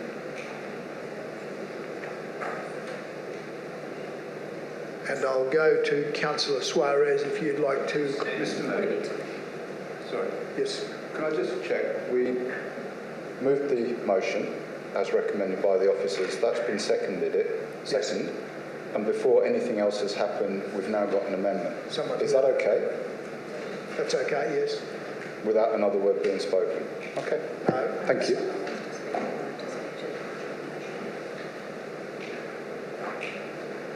Well, that would have been Councillor Babarowski who moved it, but Councillor Babarowski then wished to move the amendment, which you can't do both. So we've had the original motion moved and seconded, and now we've got an amendment moved on Councillor O'Prey. So that's from Councillor Maria, sorry. So that's appropriate procedure. Yep. Thank you. Councillor O'Prey. Just as a point of order, I'd like to just draw to the Chamber's attention that the confusion that we've stumbled into here today is again because I believe that the word is motion and not alternative motion that's on the page before us. The alternate motion is what Rick was trying to put forward. Now, I'm pretty sure that Councillor Rick would not have put forward the first motion because he had it in his hand. So I'd just like to make it clear that this is the second time this has happened in this chamber, and it should say alternate motion. Thank you. Thank you, Councillor. I can't recommend an alternate motion. No strict. No, but yeah. Sorry. Yeah. An officer can't. An officer puts their recommendation up. Yes. Yep. An officer can't put up an alternate recommendation that a councillor wishes to put forward. No, the officer didn't. The process is right. It's a bit clunky, but no. Well, no. The officer has put forward a recommendation. If it had worked perfectly, Councillor Babarowski would have moved an amended motion or an alternate motion. The fact is that didn't happen. It was moved and seconded. It's now been amended. It's in the hands of Councillor Suarez. Thank you, Councillor. Thank you, Mr Mayor. Thank you, Rick, for suggesting this alternative amendment in the first place. It was the one thing that I had concern with this report was while the festival and the content and the information is sound, and I'm very supportive of that, I think that the issues that were highlighted are not necessarily the number of years that funding is applied to the festival, but rather when funding requests come forward. So I'm happy to move this amendment on Councillor Babarowski's behalf to reduce the funding to 3 years, 2023, 24 and 25. Thank you, Councillor Suarez. I'll go to Councillor Natoli. Thank you, Mr Mayor. There's just a typo in C. The total amount, just remove the last four. Or Well, I think it's supposed to be $642,044. The question I want to ask, Mr. Mayor, is that the original recommendation of the officers included an amount that was 40,000 more than what the total is, and I'm just asking the question why the difference. Because the two, we had 340,000 for materials and service budgets and an annual employee cost of $342,044. If you add those two together, it's $382,044. So there's a 40,000 difference. I'm just asking that question why. Are you going to answer that? Yeah, through you, Mr. Mayor. That's a typo as well. The number should be 682,044. Let's get that corrected. Councillor Marie, are you happy with that adjustment? Yes, thank you for that pick-up, Councillor Tolly. And Councillor Landsborough, you're happy as the seconder? Rightio, thanks Councillor Tolly. Councillor Cox. That was actually my question. I was wanting to know why there was a difference in the amounts between the original and this amended one. Considering we heard the costs had actually gone up something like 30% during Janine's presentation, so I was keen to understand that, but Councillor Tolly's already beaten me to it. So that's been asked and answered, and I'll reserve the right to speak later. Thank you. Councillor Babarowski. Thank you, Mr. Mayor. Councillors, I'd like to speak in support of the amended motion. Clearly, councillors, we're all aware of the journey of the Horizon Festival, and to some extent, a really difficult challenge over the last couple of years of sustaining the program and brand of a relatively new festival that has this fabulous aspiration to become a signature event for South East Queensland. And for 2 years, COVID almost basically killed the physical performance side of it. But the agility of the team was really demonstrated by the fact that they very quickly transformed the format into digital and achieved some really outstanding digital participation online. In fact, you can see that in some of the numbers. But I wanted to return us back as to why we're in this space. And councillors, we're in this space for fundamentally three really important reasons. The first one is that we should develop our creative community. And as you saw, it's over 3,000 artists who have been, the term's given a gig. Yes. That's a really important professional development structure. Councillor, can I just ask you to pause for a moment? This is proving a bit challenging, this, but I probably need to get a vote from the councillors on the alternate motion before we speak to it. Before it becomes a motion. Yes, because we haven't got it at the motion. Yes. Yep, fair enough. So are you happy for me to go back to that point? Absolutely. So councillors with... Yes, Peter. Well, we haven't got to it yet. Oh, sorry, no, my apologies. Okay, so they shouldn't be speaking to the amendment. The amendment, yes. Just the amended motion, and when that's done, we can then speak to it. That's right. So we want to get the amended motion to be the motion before you speak. Yep. Okay. That I haven't spoken to the amendment. Okay. Talk to the amendment. Okay. Sorry, Councillor Cox. Do the amendment. Speak to the amendment. Yep. Go. Yep. Look, councillors, I won't be supporting this amendment. Clearly, the report spoke to us wanting this to be a permanent fixture on the national arts calendar. I don't believe this particular amendment adheres to that objective that was stated in the report, so I won't be supporting this amendment. Because I can't see that we're actually increasing any funding here to align with that objective, and I will happy to speak to it if it gets voted down.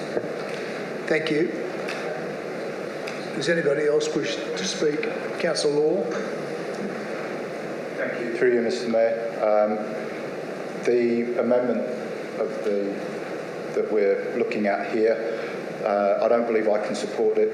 I think the report that was provided to us clearly describes the intent and motivation of what's seeking to be achieved here, with the intention of preparing the arts and cultural significance of the Sunshine Coast over the next decade.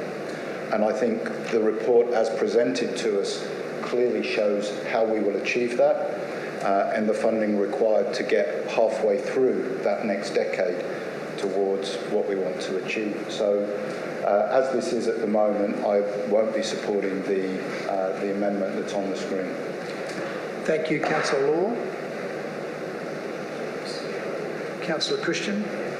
Just through you, I'm just wondering if the CEO or his delegate could talk about the risks. So in terms of going from the officer's recommendation to the alternative here, I wonder what the risks are. We've just heard about not having the security in terms of that national platform moving forward and locking those future years in. What are the risks, and could anyone talk to that? Through you, Mr Mayor, I think the key risks are around trying to get some longevity to the support for Horizon. Because I will point out that the resolution, no matter what it is, doesn't guarantee, whether it's 3 or 5, doesn't guarantee anything because it refers it to council to consider at each of the budget processes. So for me, having at least 3 years addresses the major risk. 5 years would obviously be a little better, but it's only a marginal advantage.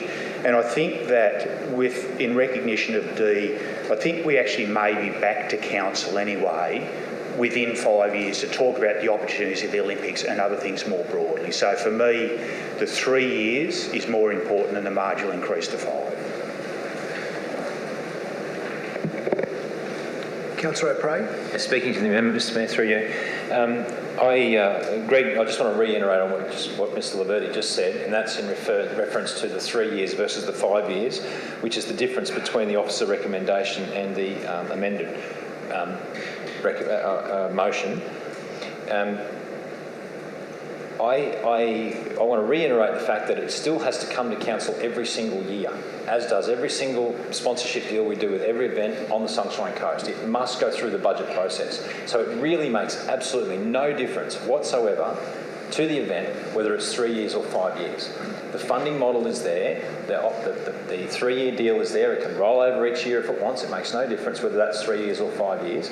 What the difference is that this event is requesting a 5-year deal where I don't believe we've even got a 5-year deal in any of our events program. We're very surprised if we've got any sponsorship programs that go over 5 years. We've had events that go for 5 years and longer, but looking forward into the future, most of them, 99.9% of them, are all 3-year deals. So I will absolutely be supporting this today, and I thank Councillor Rick for putting this forward. Thank you, Councillor.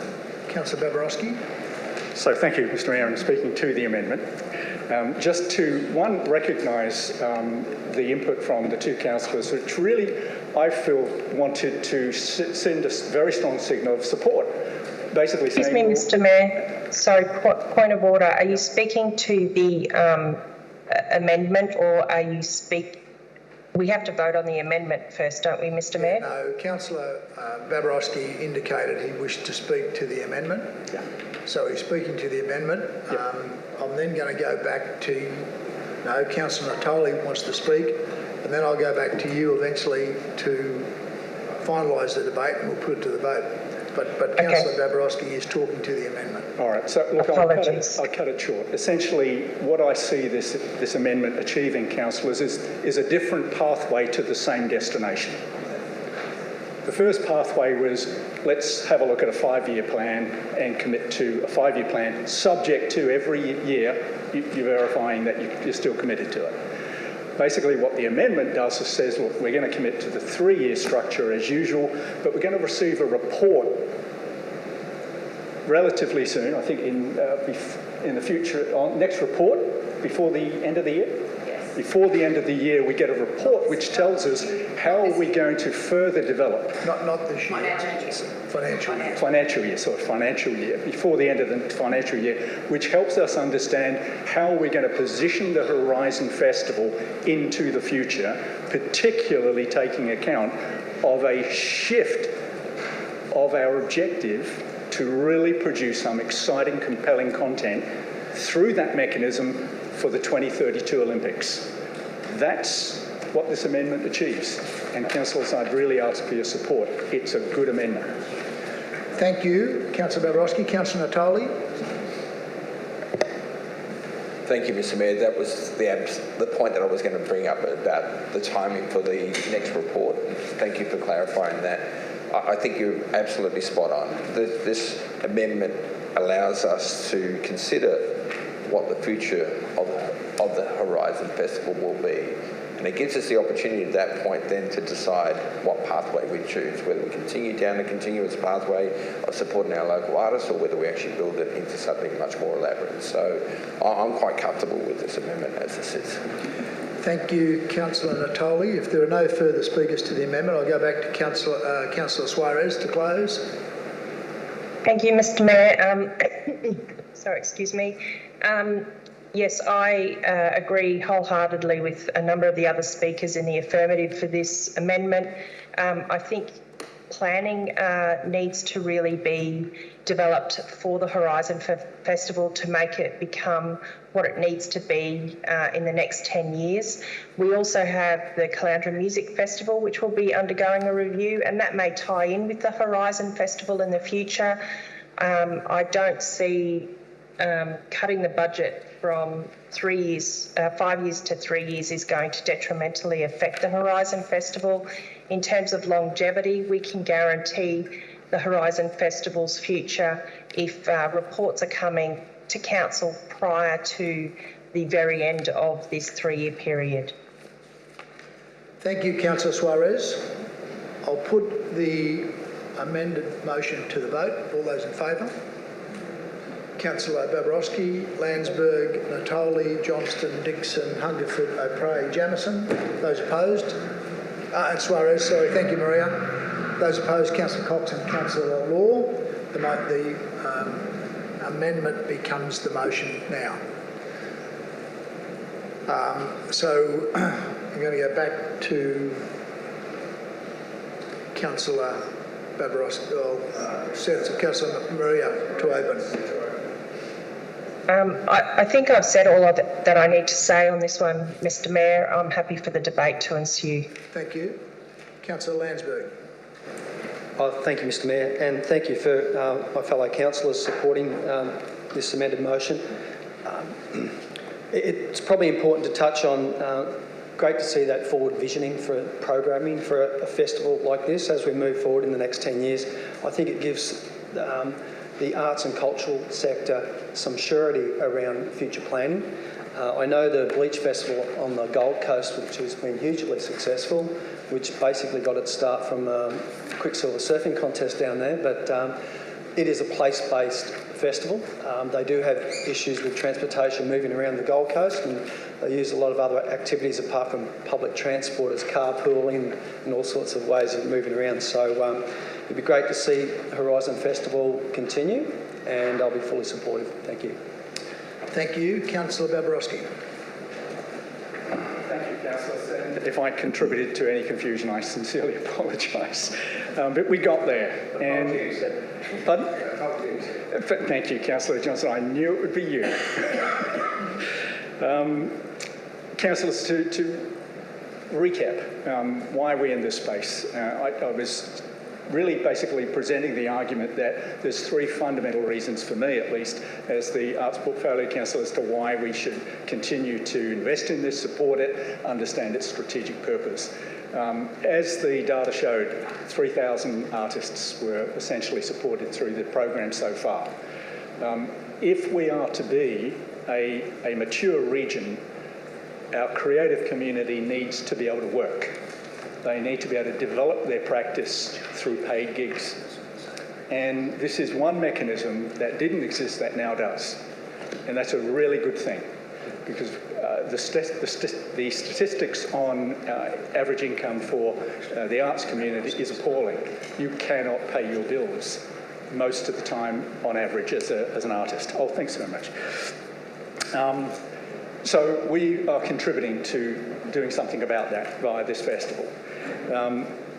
The second and probably the most important aspect to me is that as a region the size of a small country, we really should be not just showcasing other people's creative content in our venues.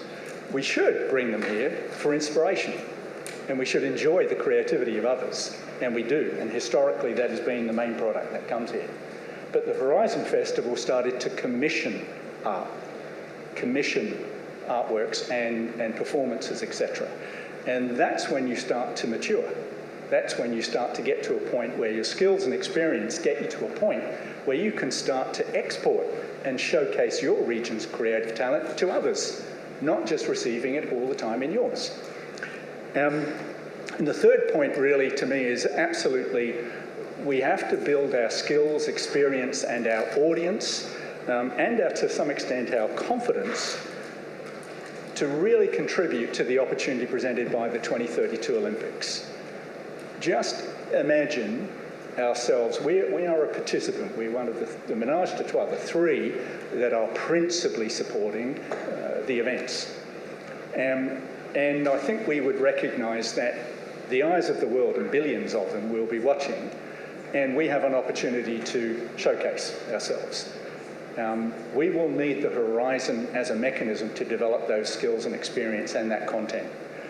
So councillors, I look forward to your support on not only on this, but bear that in mind when the development report that we've asked for in item D comes back to council to tell us how we might best achieve that. And on that note, I'm pleased to support the amended recommendation. Thank you, Councillor Babarowski. Councillor Cox. Thanks, Mr Mayor. Councillors, whilst I didn't support the previous amendment, I am a huge supporter of the Horizons Festival, and I just wanted to make that sort of, reiterate that now. As I said earlier in the presentation, we were told about the increased costs of running this festival from fencing and security. They've increased 30%. So effectively, with the budget that's subject to the CPI increases, we're actually delivering less for the same money. So that's why I'm really keen to have that workshop or that report come back ahead of our budget deliberations for the 23-24 financial year. I think we really need to shore up the future of this event. The 3 years versus 5, look, I'm not too sure that that's going to be such a big factor, but I just want to really see this council deliver on that objective, that key objective that was in the report, which sees this become the premier festival and a permanent fixture on the national arts calendar. So that's what I'm keen to see, and I don't think previously that aligned with that particular statement, because if we're going to be serious about this, we need to really make sure that budget is increased in line with some of the data that was contained from the comparatives, those other festivals and events. So councillors, just keep that in mind. We really need to align the budget process with that key objective in the report. And in saying that, I did want to thank the officers for putting together the report, because there's a lot of quantitative data in there based over the last few years, which is very important, and it's one of the key drivers for me when I look at that report and trying to understand the attendance and the demographic and how we're going to grow this. So I do want to thank you for pulling those together.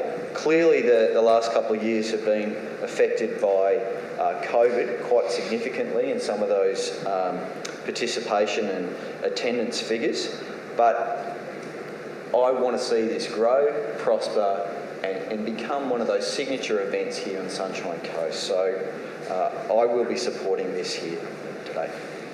Thank you, Councillor Cox. Councillor O'Prey. Again, congratulations to our staff, Janine, Claudia. Thank you very much for all you do. You guys absolutely go for it. Love Horizon. Fully supported here today. It's expensive though, Mr Mayor. But this is not about the commercial cost, not about the commercial activity. It's not about profitability. It's not about return on investment. Building community capacity comes at a cost, and here it is today. And I really support this event. I want to see it grow, like Councillor Cox said, grow and become the premier event in Australia. All right, thank you very much. Thank you. Councillor O'Prey. Councillor Hungerford. Through you, Mr Mayor. For me, whether it's 3 years or 5 years, it still comes down to budget deliberation each year. Everything does. So for me, it either achieves the same thing but in a different way. And as far as the 2032 Olympic Games and Paralympic Games, that would have been something we would have looked at some point anyway. So that bringing that to looking at that by the end of this financial year is just bringing it a time point, but at some point that would have had to be factored into the deliberations as well. So I believe both motions really achieve the same thing in the long run, so we don't need to get too knotted up in the differences between the two, because they are nearly the same. There's only a slight difference there. So for me, I'll support this because it achieves the same goal in the long run that the officer's recommendation did anyway. Thank you. Thank you, Councillor Hungerford. Councillor Babarowski, a question? Certainly. So, Councillor Johnson, don't worry, it is only a question. I saw you look at me. So my question is, look, in the gender profile, we're made very strongly aware that 18% of the audience is male. Can I ask, what are you expecting for us to do or change, or how are we going to address really what is a very poor reflection of our broader demographic? How will we address that? Through you, Mr Mayor. Those demographics do change year on year, so the average is more around 25%, which is not too different from a lot of arts cultural festivals. But one of the things we are looking at, and we are talking about that strategic plan at the moment, is looking at bringing in guest curators. So some of those curators will be youth-focused, some will be a specific genre-focused, but those will allow us particularly to hone in on different audience groups that we're not currently hitting. Councillor Law. Thank you, through you, Mr Mayor. I think I've got a question, and it's either for Councillor Councillor Suarez or Councillor Babarowski, depending who wants to take it as to who owns the amendment. But I've only heard positive endorsement and support for the Horizon Festival. I don't understand why we want to limit the capacity of the team to develop the festival over a 5-year period. No one has explained why we wish to limit the capacity of the team to deliver this award-winning festival. Well, I think it's Councillor Suarez's amendment, so it probably should go to you to provide a response if you wish. Thank you, Mr Mayor. It wasn't my original amendment, but I was very grateful that Councillor Babarowski floated it, because it was certainly something that was on my mind. When we look at other festivals and other sponsorships, they are 3-year sponsorships, not 5-year sponsorships. When you look at the rationale for extending the finance across 5 years, it's about forward contracting of works, forward commissioning of new works, long-term partnerships with sponsors, and attracting multi-year grant funding and maintaining a team of experienced core staff. Now, when we had our information session, it was clear that the reason that this happened was because we were not granting the Horizon Festival forward funding until that final 3rd year. And that provided a lot of uncertainty to staff, to artists, to sponsors, and really it's an internal mechanism rather than a 3-year or a 5-year funding mechanism, in my view. And that's why I support this 3-year amendment. And I also think it allows us to have some flexibility because we haven't had the Caloundra Music Review. They could be, better delivered hand in hand. We will have the report about the Olympics, and I think that also gives us better scope. So rather than locking us in for 5 years, and I know we will endorse it year on year in the budget, but I think it gives us that flexibility to make some bigger changes sooner in the process. I think that's a satisfactory account. Yeah. Thank you. Thank you for the answer. I'll speak to the motion in front of us. First, Horizon Festival is an outstanding cultural event on the coast for all of the artists, whatever their art form is, to have the opportunity to present their work to the community, but also to provide the community with the opportunity to see art that they wouldn't normally get. Firstly, because it's emerging art. Secondly, because we're basically, in terms of the artistic world, we're a regional centre, we're not a city. So that's quite important. We may have aspirations differently, and supporting the Horizon Festival is one way to get there. 2019, 2021, Horizon Festival was a state winner for the best regional event. That tells us how good for what we're providing and developing for the coast. I've heard repeatedly that the budget for the festival will be determined on an annual basis. So that means every year.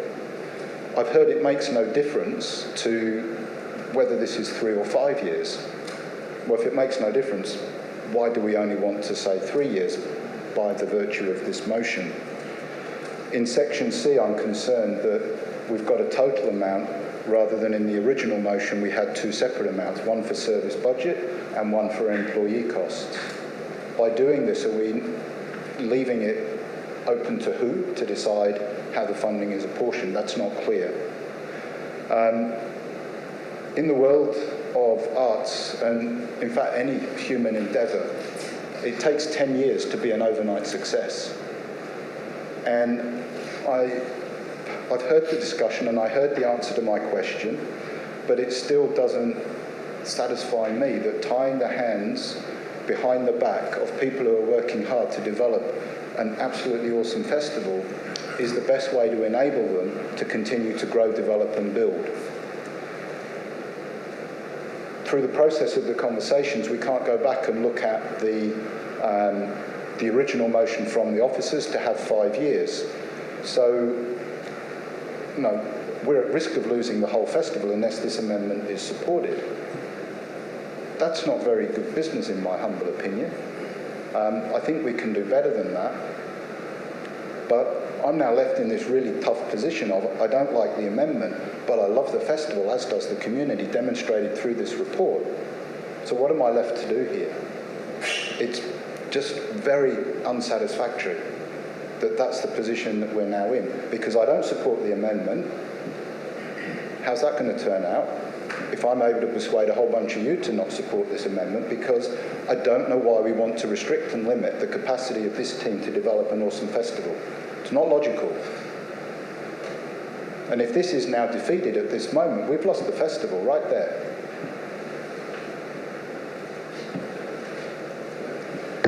Thank you, Councillor Law. Councillor O'Prey.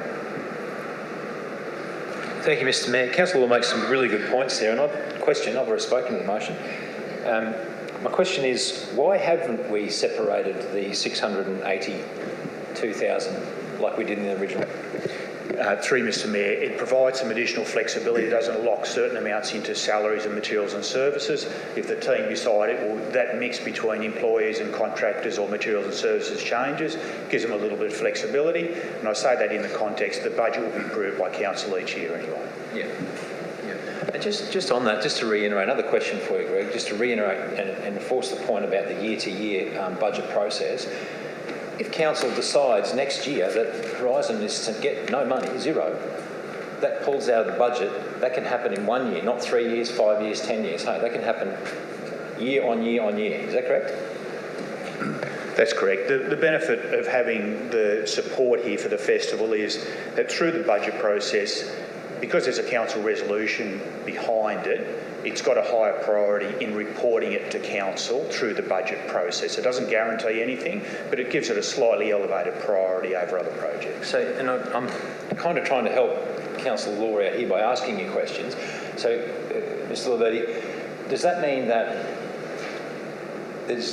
what is the difference then between the 3 and the 5 years, as in security for our staff and all the things that David said about looking to build the event over the next decade and 10 years to be an overnight success?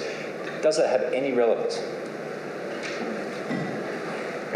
Through Mr Mayor, I think, as I mentioned before, the most important thing that there is a longer period of 3 years of support there.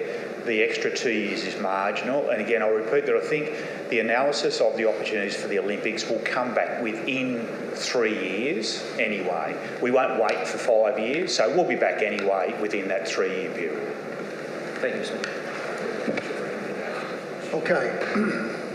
No further speakers. I'll go back to Councillor Suarez to close. I just want to say thank you through you, Mr Mayor. There is no debate whether or not this council supports the Horizon Festival and the benefits that it brings to our community and to the artists within it. It's simply a matter of whether we're funding it for 5 years or 3 years. And by reducing it to 3 years, we're not hamstringing the Horizon Festival. We are leaving it open to more flexibility for it to actually have further funding or larger funding in the future. That's my opinion. And that's why I'm supporting this amended motion to go forward to Council, and I hope that we get your support. Thank you, Councillor Suarez. We'll put the motion to the vote. All those in favour? Councillor Babarowski, Councillor Landsborough, Councillor Cox, Councillor Tolley, Councillor Johnson, Councillor Dixon, Councillor Hungerford, Councillor O'Prey, Councillor Jamieson, Councillor Suarez, and those opposed. Councillor Law. The motion is carried.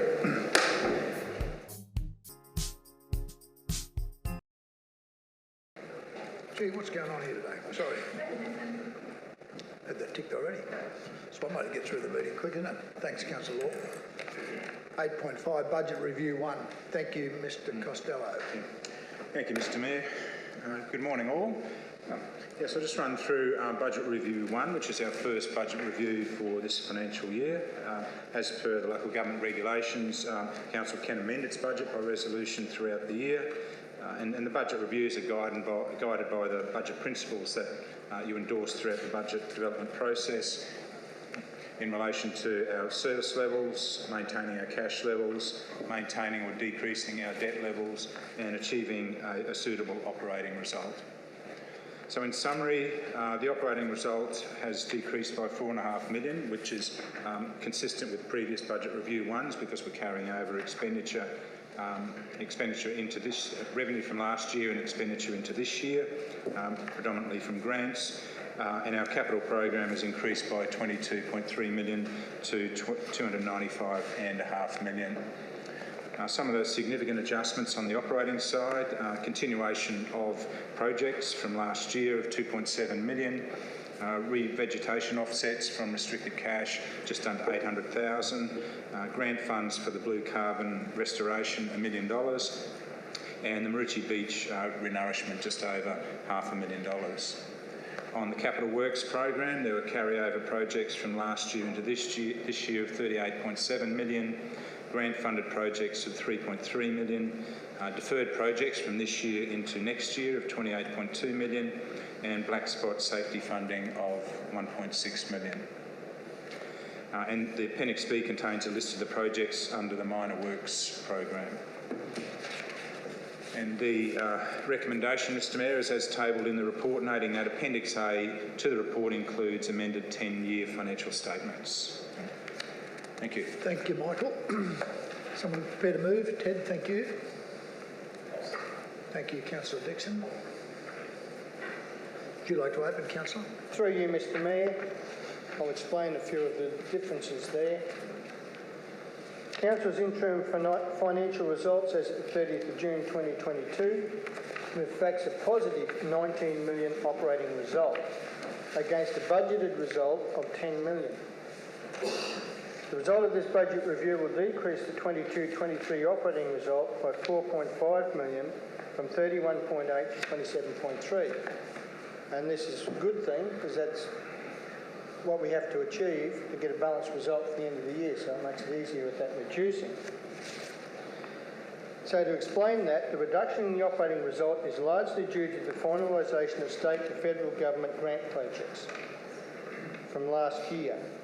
These include the Bushfire Disaster Recovery Funding, the first 5 ever state library program, the Blue Carbon Project, and Coastal Hazard Adaptation Strategy. So they're the things that we'll factor in there that brings it down.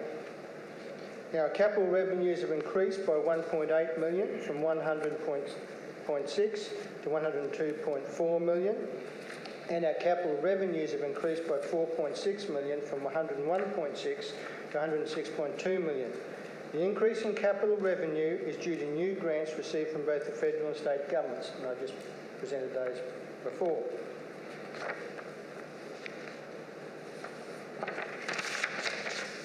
So the result of this is the revised closing cash balance for 2022-23 and the amendments of this budget review will increase the cash position by 11.3 million to 221.6 million as of the 30th of June 2023. On the other side, loan borrowings for 2022-23 will decrease by 10.1 million from 44.4 million to 34.3 million. To explain, that's largely to do with our waste and the upgrading of the dumps and the facilities to handle the FOGO coming in the future and those sort of things. It's not they're not being done, that will be in next year's.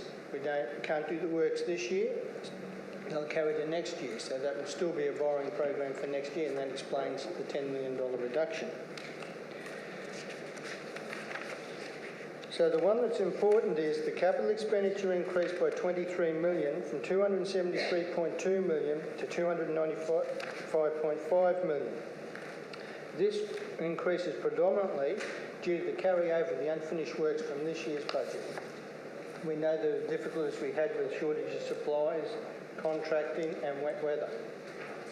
And they're forecasting another major wet event by the end of this calendar year. Hopefully that does not eventuate, because that will further put pressure on us in delivering that expanded capital works program. But we're in a very good position, keeping sound financial management there at all times and adjusting where we need to, especially with the borrowings program, only borrowing when we need to and when we know we can get those works done, and that will carry us well into the future. So this is an excellent first budget review. I'm hoping we get better conditions as we go further in the year for budget review 2 and 3, but we're in a very sound position at this point in time, so I put this to you. It's a good result. Thank you, Councillor Hungerford. Councillor Dixon. Yes, thank you, Mr. Mayor. I thought I'd actually use this opportunity to talk about 2 projects in the Budget Review 1 locally in Division 6. I had a significant safety issue raised at Peter Crosby Way and University Way in Sippy Downs heading into the Harmony Estate. And essentially the issue is with the significant amount of traffic heading in and out of the estate, many thousands of vehicles a day, the traffic lights don't have the ability to have a dedicated green arrow turning lane, so actually shutting the traffic off and letting vehicles cut across a 2-lane road.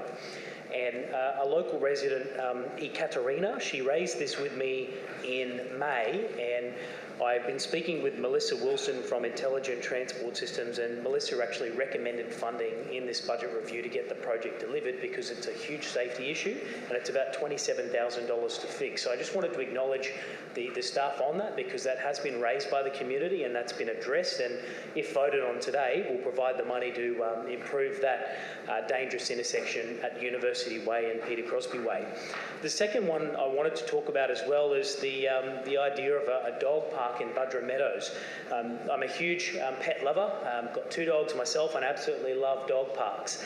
And Debbie from Budra Meadows has suggested a new dog park at Cancoban Park, and we're putting up $5,000 to help scope out the project and engage with the local residents about a new off-leash park in Cancoban Park in Budra Meadows. So, you know, I know there's a lot of ins and outs in this program, but it's important to reflect on the ability for us to adjust and pivot during the financial year and secure funding for projects in the local area. And I just wanted to pass on my thanks to Melissa Wilson and Claire Staines from Council.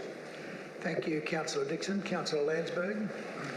Thank you, through the Chair. Just a question for you, Michael. I noticed the intersection of William and Edmund Street for black spot funding has been obviously withdrawn. So when can we expect the next round of support for black spot funding from the federal government?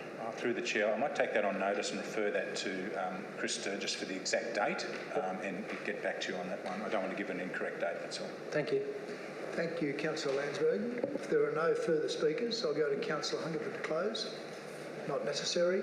Put the motion to the vote. All those in favour? That's carried unanimously. Thank you. Thanks very much, Michael. We'll move straight on to the next item, which is the 8.6, the August 22 Financial Performance Report. Thank you. Thank you, Mr Mayor. I'll just note before I start the August report, this does not include anything that we've just talked about in Budget Review 1. That'll come into the financial performance report for September at next month's OM. So the August operating result, the operating result at the end of August was $127.2 million, favourable to budget by $3.5 million. That variance was favourable for revenue of $4.5 million, and expenses were above budget by $1 million. On the revenue, holiday parks are currently ahead of schedule, which is a good start. Return on investments are increasing due to a change in the interest rate market and also increased cash. And expenditure, there's additional unbudgeted expenditure that has been incurred from the February and April floods and disaster. On the capital works program has progressed overall 9.5%, just under $26 million of the $273 million at that point. The capital works program was financially expended, and the core program's sitting just under $19 million.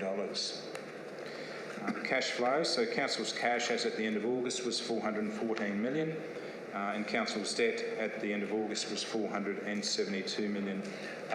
Note in there that, as Councillor Hungerford mentioned, that the borrowing program will be reduced by $10 million this year, from 44 down to 34 million.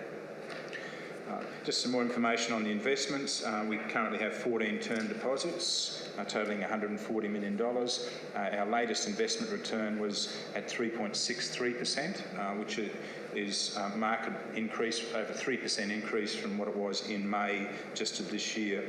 So our current forecast for our investments will exceed the budgeted amount of $3 million.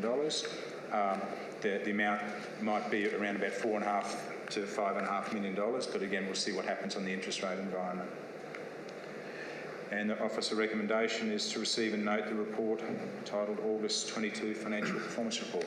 Thank you, Mr Mayor. Happy to move that, Councillor Hungerford. Yep. Seconder, Councillor Cox, thank you. Please open, Councillor. Through you, Mr Mayor. Excellent position, and on our capital works we're tracking exactly on budget where we projected to be. So our positive operating result of $127 million, that's $3.5 million above the current budget as of the 31st of August. As of the 31st of August, $206 million operating revenue has been achieved. Now this is $4.5 million more than the current budget. As of the 31st of August 2022, $78.8 million of the $503 million operating budget has been expended, resulting in a variance of $1 million, and employee costs are within 1% of budget, so we're exactly on track. As of the 31st of August 2022, $25.8 million, or 9.5% of Council's $273 million capital works program has been financially expended. Remember, about 70% of that goes to our local suppliers and local businesses, so that's very important for our economy.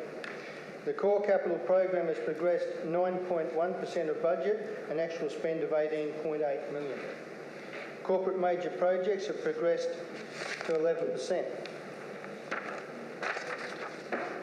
And Council's debt as of the 31st of August is $472 million, following scheduled principal repayments of $11.5 million during the month. So in a very healthy state at the moment. I'm just hoping we don't get that weather event by the end of the year so we can get ahead in our capital works program, because I'd like us to catch up on that carryover we had from last year so we can get on with this year's program 100%. Keeping a close track on our expenditure and what's coming up, and delaying those loan borrowings for the works that we cannot deliver this year puts us in an even stronger position. So, Michael, you and your teeth.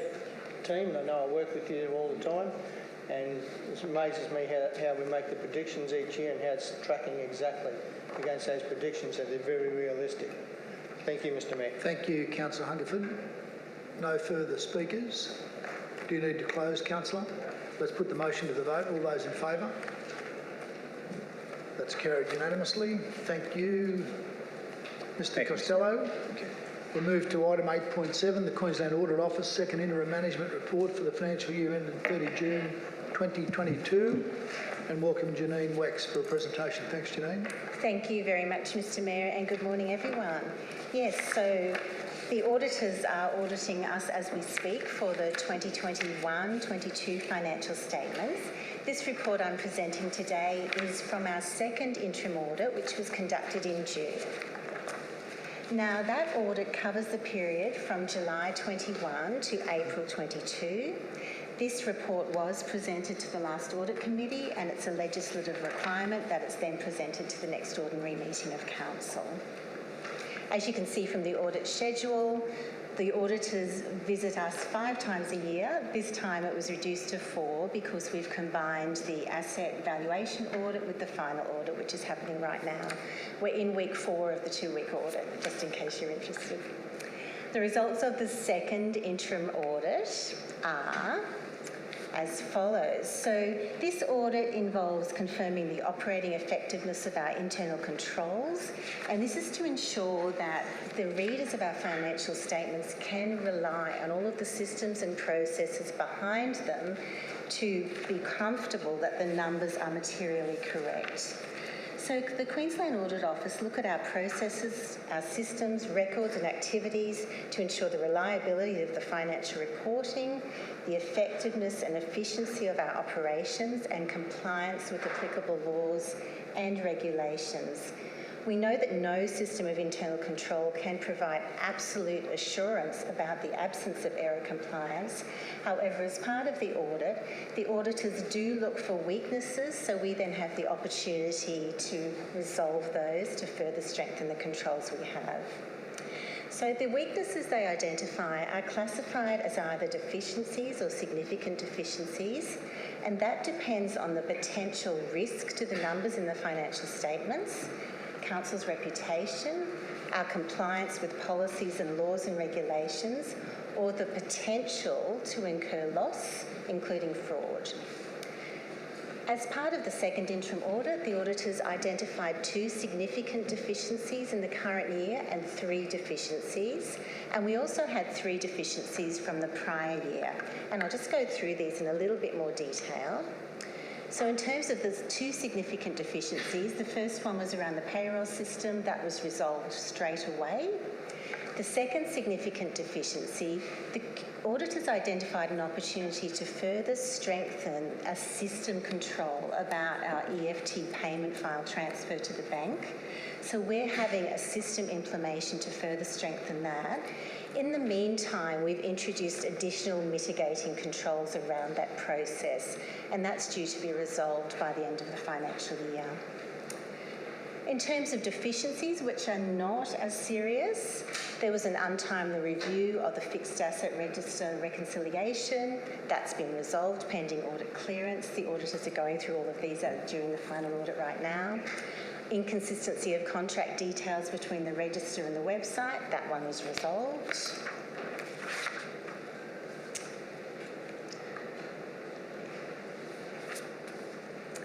Weakness in terms of automatic updates of salary increments, that one's been resolved by our payroll system vendor. Prior year deficiencies, and that's around delays of recording of contributed assets, which the auditors are looking at while they're here. Also the grant register, which has been resolved pending audit clearance, and the other infrastructure asset class, which is being reviewed as we speak. In addition to the internal controls, the auditors also look at areas of audit significance. Now, these are items that are considered to present the biggest risk to the numbers in our financial statements. They include the valuation of our property, plant and equipment, our $5 billion asset base. Why that presents a risk is because there's a lot of estimation in coming up with those values in terms of the useful lives of our assets, which indices to use. We've all seen what's going on with inflation. That's being reviewed right now by the auditors. In addition, the revenue recognition of our infrastructure charges, mainly to ensure we're recognised in the right financial year, and the occurrence and appropriateness of procurement. To date, there are no material errors or non-compliance found. Everything's on track. I'm pleased to report we have no financial reporting issues, so nothing to say there. In terms of our milestones, they're generally on track, noting that we did combine our asset valuation audit that was scheduled for July to now in September, along with the final audit. So what's next? Once the auditors finish their final audit right now, in October we'll be asking the Mayor and CEO to sign our financial statements, which will have been audited by the Queensland Audit Office. We'll receive our audit opinion, and then the statements will be adopted at the November ordinary meeting along with the annual report. Thank you, Mr Mayor. Thank you, Janine. Someone to move? Thanks, Councillor Joe. Seconded, Councillor Hungerford. Would you like to open, Councillor Natoli? Thank you, Mr Mayor. Just to thank the team for the work that you do. I have a high level of confidence in Janine that when you deal with this, the external auditors, obviously that interaction is very important, the way that we deal with these things, and it's just great to see that we're on track to meet all of our milestones, and obviously the history that we've had in being able to have unqualified audits delivered every year for such a long period of time. It's just a credit to the way that we react to the feedback that we get and make the adjustments. So I'm really pleased that we're in a good position. Thank you, Councillor Natoli. Councillor Hungerford. Through you, Mr Mayor, I'd like to point out that we do consistently get unmodified audits, 13 in a row now. I'm expecting number 14, especially with the excellent work that's coming out of our finance department. So with the Queensland Audit Office performing their second interim audit, the important thing here is the effectiveness of our controls and our monitoring against payroll, expenditure, revenue. So the Queensland Audit Office also undertook work in the areas of audit focus, including revenue recognition of infrastructure charges and occurrence of appropriateness of procurement. To date, no material errors or non-compliance with prescribed requirements have been identified. And the other important one is the deficiencies. That's the efficiency of our auditing process, identifying potential. None of those have actually happened, the fraud and everything else. We're looking at ourselves critically, and the audit committee is very valuable in that one, in identifying those so we can identify them before we have an issue. And that's a very strong process we have here, and we follow that through very diligently. So out of all of those, there have been no fraud issues or issues there. This is us identifying the potential and then coming up with how we mitigate that and ensure that it doesn't happen. And that's a very strong process we have. I think it's very commendable we put out in the community. We identified those and what we're doing about them. It gives me great confidence that we are very serious about our sound financial management. Thank you, Mr Mayor. Thank you, Councillor Hungerford. Councillor Landsborough. Oh, thank you, Mr Mayor. Just maybe a question for our CEO.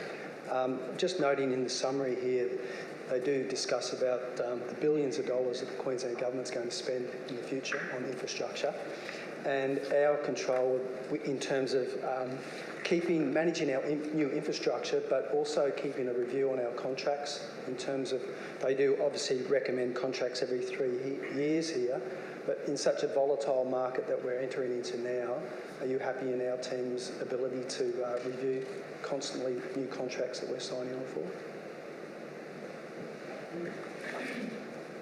May I answer through you, Mr Mayor? Thank you for that question, Councillor. We had a meeting just the other day amongst my executives and my procurement branch to have a look at exactly that matter. We have a really good governance structure of our procurement committee. that meets regularly and reviews all of the contracts that are being signed, any that are being extended. It reviews our arrangements for panels and a whole range of different procurement activities, and that's led and guided by a number of senior managers across the organisation. In this current volatile time, it is important for us to keep an eye on that and think about whether the way in which we procure things is the most progressive and right for the current time. And that's something we will continue to keep an eye on across council. It is something that we're alive to and that we're actively engaged in having the conversation on. I have no reason to believe that there are any concerns in that matter. We've been delivering some incredible projects across council in the last 12 months, and we continue to do that with a project team that's very experienced and has a very strong eye on the benefits and goals and objectives of council. Thank you. Thank you, Madam CEO. It was just a question that I'd been asked in public, and I just wanted to so that we could put that in the public arena, to show the confidence in this council as we deal with massive investment into our region in the future. So thank you. There are no further speakers. Go back to Councillor Natoli. No need to close. Put the motion to the vote. All those in favour? That's carried unanimously. Thank you. That's good.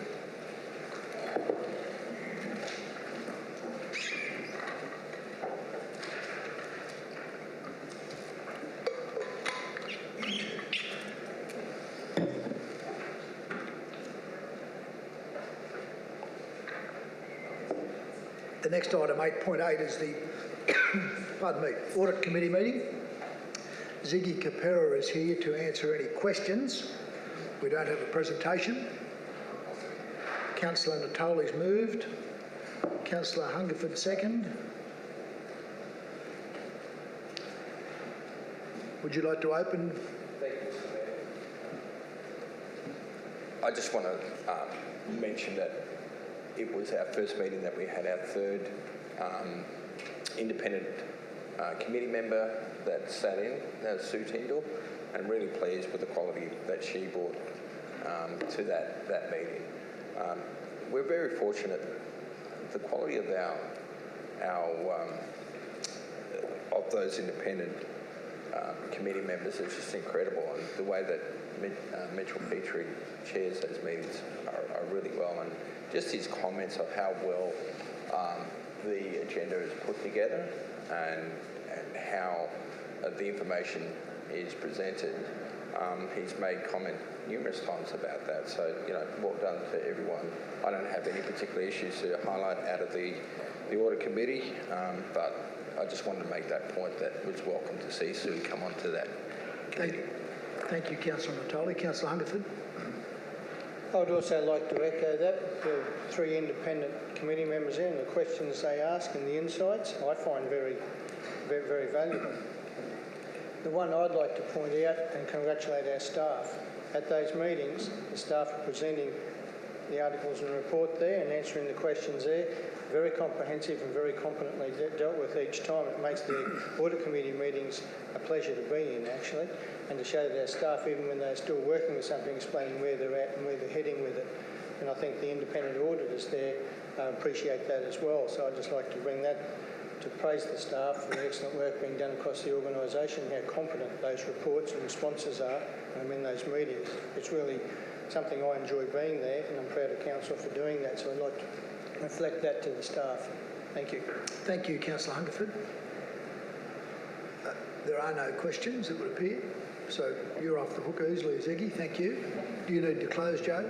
We'll put the motion to the vote. All those in favour? That's carried unanimously. Thank you. Item 8.9 is the lease of commercial suites within the Brisbane Road Multideck Carpark. And I invite Lee Pryor to give us a presentation. Thanks, Lee.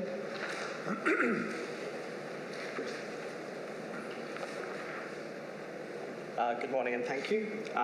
So the report is being submitted to seek an exception from Council in accordance with Local Government Regulation 2012.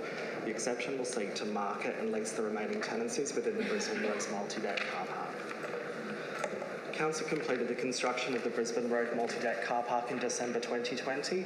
The car park was constructed to provide additional parking in the area, as well as provide economic support for the Mooloolaba region. The development comprises of an 8-deck car park with 3 ground floor tenancies. The 3 tenancy areas have a total lettable area of 633 square metres. The tenancy spaces are divided into an internal tenancy area and some external licensed spaces for outdoor dining or outdoor operations. The leasing opportunities within the Mooloolaba multi-deck car park have twice been released for tender. The first tender closed in February 2021 and 1 submission was received but later withdrawn. The second tender release closed in July 2022 and following its assessment, Council entered into negotiations for Tenancy 3 with the selected proponent. 1 submission was deemed non-conforming in response to Tenancy 1 and 1 submission was received to Tenancy 2, but the evaluation panel determined the submission was not advantageous to Council.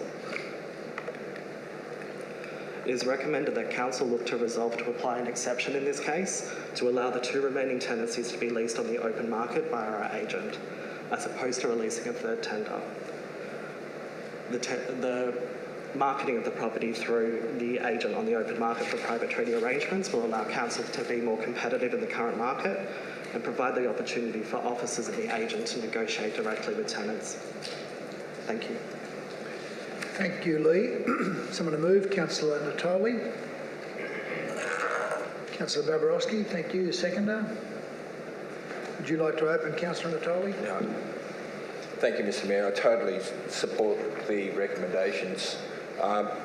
It's unfortunate the Act specifies a process and it's clunky, very clunky, and it's not an easy process in a difficult market that we've faced over the last number of years. Retail's been hard enough, and just talking to some of these shopping centre managers who have really struggled, some of these big shopping centre managers, to find and attract tenants, and they do it through very designed and specific ways of being able to do it. They have flexibility, ability to negotiate and get in there right at the beginning.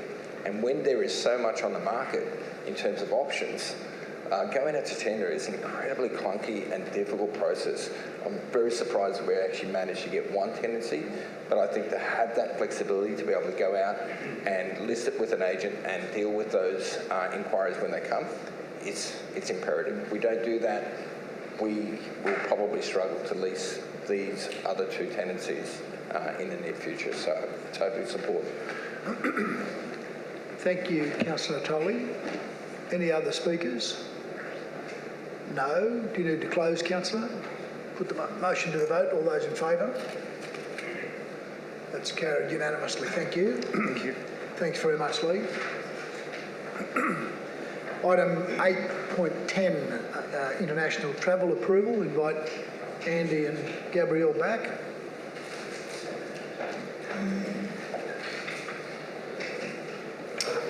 Hello again. This report is just an international travel request for our portfolio councillor, Terry Landsborough, to travel with our officers to the Asian Smart City Conference 2022. So we're seeking approval. The conference is held in Kuala Lumpur in Malaysia, and all expenses will be being paid, all travel expenses and hotels will be paid by the state government of Selangor. During the conference there will be a couple of deliverables, a keynote speech on behalf of the Mayor by Councillor Terry Landsborough on the Sunshine Coast regional priorities, and then a panel discussion on net zero and circular economy. Just as a quick highlight of the itinerary, so it's a 3-day itinerary with the conference over the first 2 days and then a half-day tour of some of the local government areas. So our request and recommendation is that this note is received and noted, and that approval is given to Councillor Terry Landsborough to travel. Someone to move? Councillor Babarowski. Seconded, Councillor O'Prey. Would you like to open, Councillor? Just very briefly, Mr Mayor, councillors, I think we all understand that this is a very important beginning of a relationship. Our neighbours are going to be incredibly powerful economic partners as well as social and environmental partners, and I think this gives us a door that has been opened, and we should walk through it. And I can think of no better person to walk through that door than Councillor Terry Landsborough, who will do a very good job, I think, with his knowledge of the portfolio and our commitment to sustainability as a region, to participate in the panel discussion and to deliver a speech on behalf of the Mayor. So I certainly endorse the recommendation and ask you to support it. Thank you, Councillor Babarowski. Councillor O'Prey. Thank you, Mr Mayor. I'd just like to take the opportunity to say all the very best to Terry and to the staff, to Gav. I know it's going well as well. Not only to get over there and get a bit more of our relationship with our Asian friends on an economic perspective, but also to expand on what Councillor Jenny Mackay has done for many, many years. And I think this is a wonderful opportunity to make sure that we can keep this going back and forwards and making sure that we keep those relationships strong in every way we possibly can, Mr Mayor. I fully support this today, and best of luck, Terry. Thank you, Councillor O'Prey. No further speakers. You need to close, Councillor Babarowski. Put the motion to the vote. All those in favour?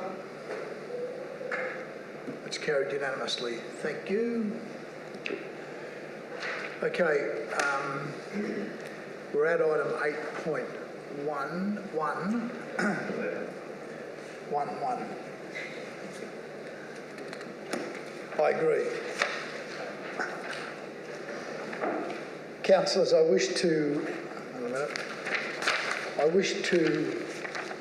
notify you that I may have a declarable conflict of interest in item 8.11, the deed of variation with KPAT Mooloolaba Pty Limited, to be considered at today's ordinary meeting.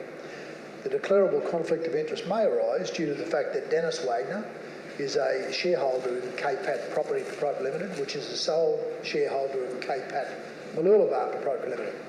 Dennis Wagner may be advantaged or disadvantaged by the decision which Council makes on this matter. While I have no personal interest in either of these entities, Mr Wagner volunteered to speak on the subject of airport developments at my campaign launch on the 12th of February 2016, given his family were at that time developing the Wellcamp Airport at Toowoomba. The then proposed expansion of the Sunshine Coast Airport was a priority being advanced by Council at that time. Mr Wagner is not a professional public speaker. He was not paid for his services, and he provided his speech on an entirely voluntary basis. As such, this is not a reportable gift.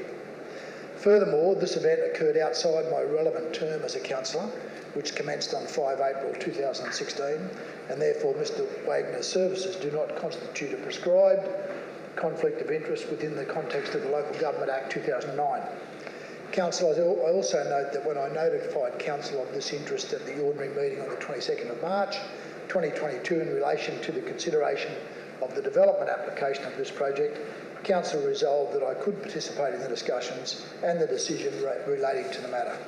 On the basis of what I've outlined today, I formed the view that I can appropriately manage any conflict should it exist, and that I can impartially make a decision in the public interest on the matter which is the subject of agenda item 8.11. I'll now ask the Deputy Mayor to take the chair so the Council may consider whether or not I may participate in the discussion and decision on agenda item 8.11.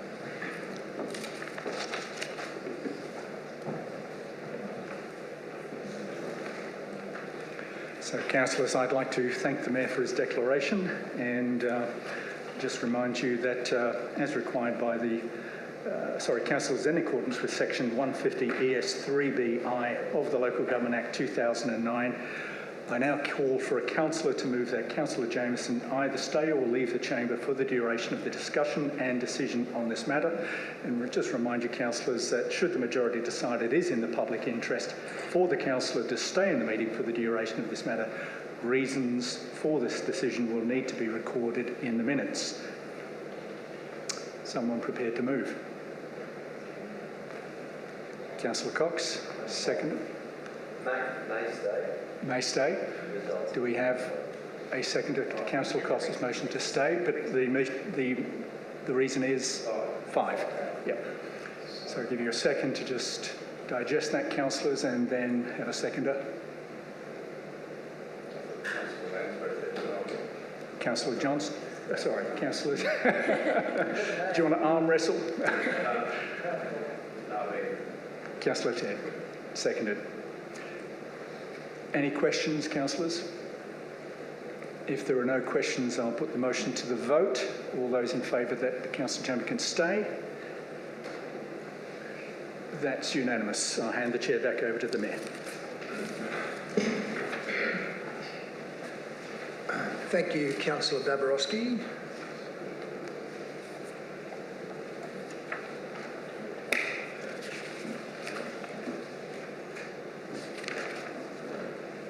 So we'll now move to the presentation. I invite Paul Skillen.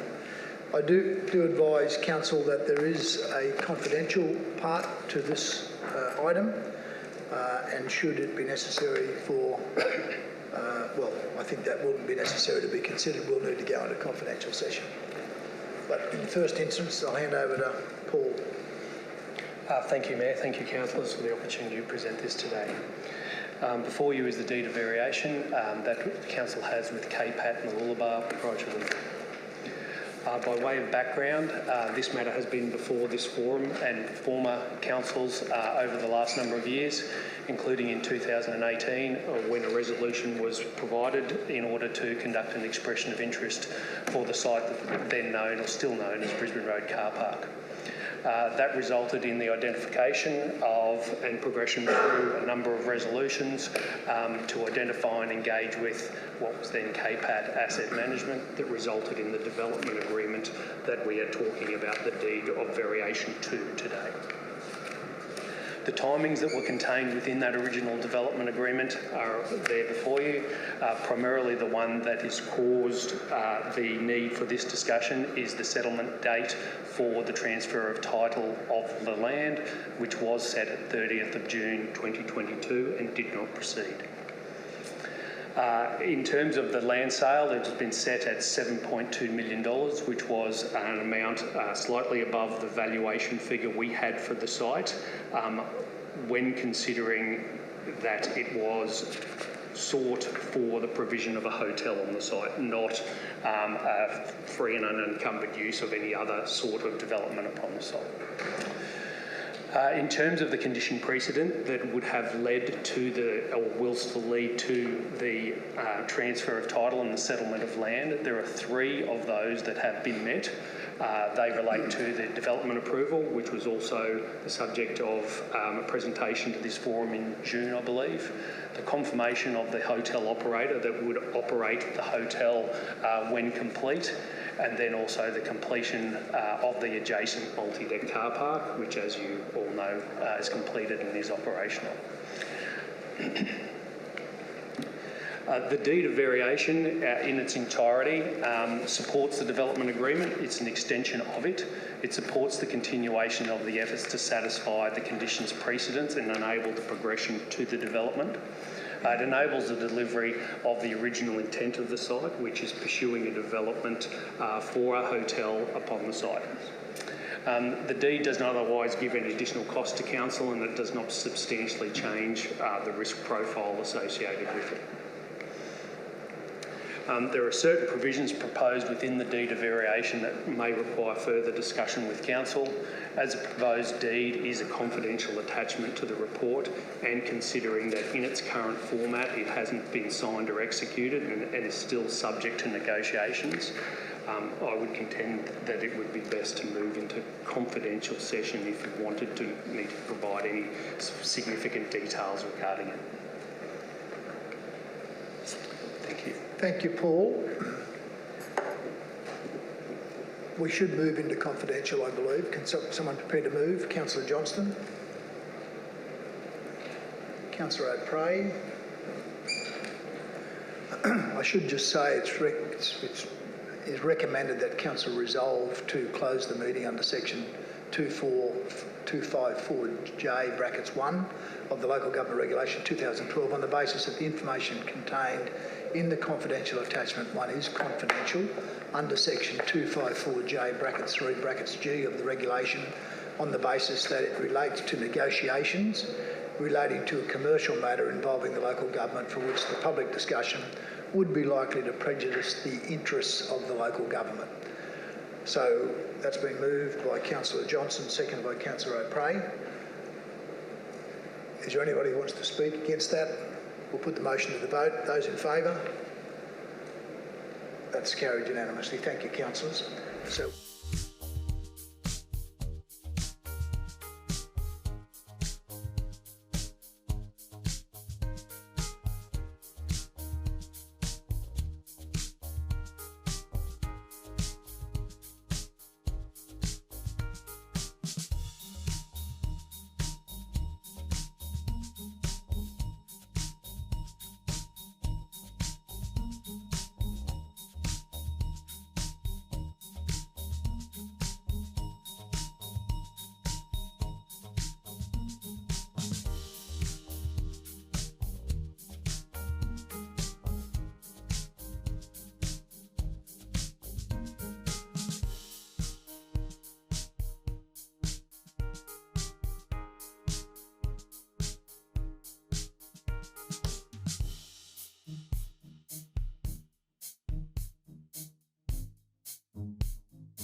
Thank you. You're moving the officer recommendation? No, I'm moving a motion which is an amendment to the officer recommendation. Thank you.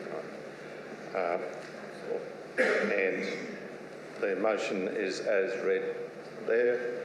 The Council A received a report titled Deed of Variation KPAT Mooloolaba Proprietary Limited, and B, authorise the CEO to finalise and execute a deed of variation and any associated subsidiary legal documents with KPAT Mooloolaba Proprietary Limited as trustee for the KPAT Mooloolaba Holding Trust, in line with discussions in confidential session.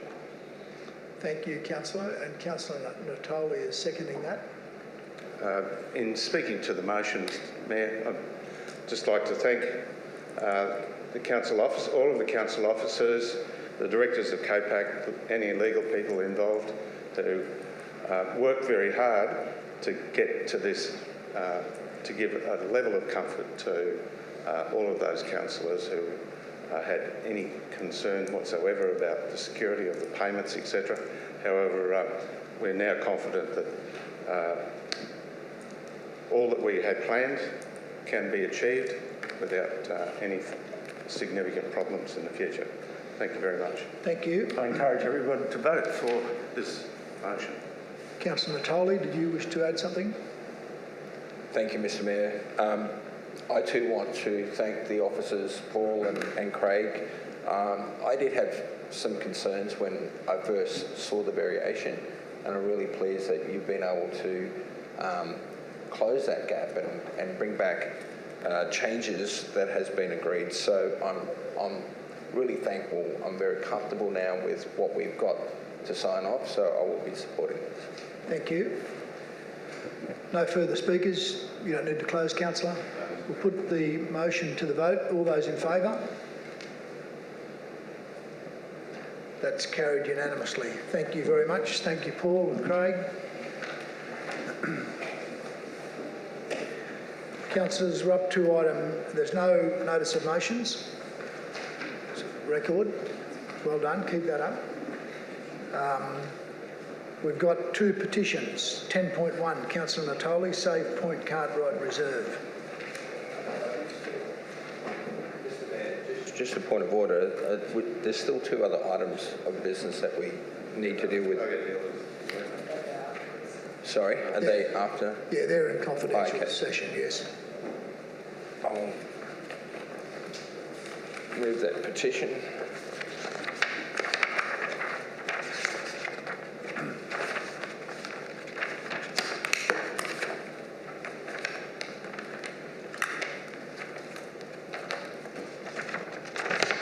Mr. Mayor, I have a petition of 1,604 signatures, a total of 83 pages, and I am aware that there are additional pages still being filled out today that may be presented in future.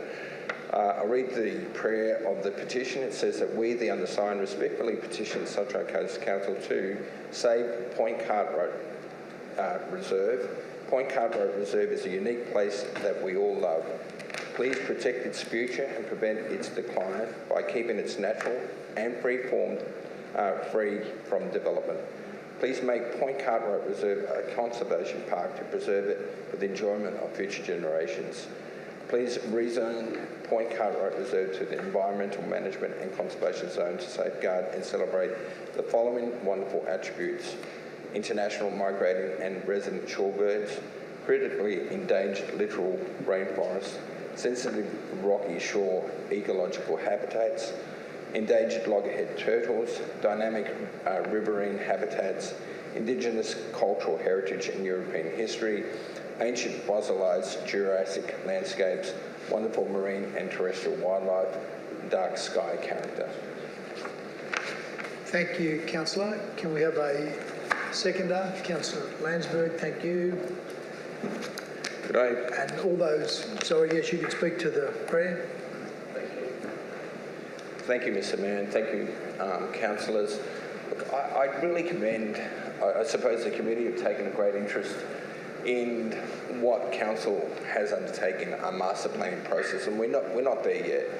But this is obviously a vision that they have, and obviously supported by a whole range of people. And I know these petitions are only being taken in the Bedina area. If they'd expanded it throughout the Sunshine Coast, I would imagine we could have literally tens of thousands of signatures supporting. And what they want to do is actually bring this reserve back to some form that it was previously before white settlement. But in terms of the ecological, the littoral rainforest is an endangered, and it's noted nationally as an endangered ecosystem. And I love the fact that they want to create something that's so unique that I just want to applaud them for getting behind this. how council deals with this now through the master planning process. I would hope that this would be handed to that master planning process and at least considered what they're requesting. Thank you. Thank you, Councillor Natoli. All those in favour of receipt of that petition? Councillor Landsborough, Councillor Babarowski, Councillor Natoli, Councillor Johnston, Dixon, Hungerford, O'Prey, Law, Jamieson, Suarez. Opposed? Councillor Cox. The motion, the petition is received by majority. Petition number 10.2, Councillor Law, parking concerns in Nambour.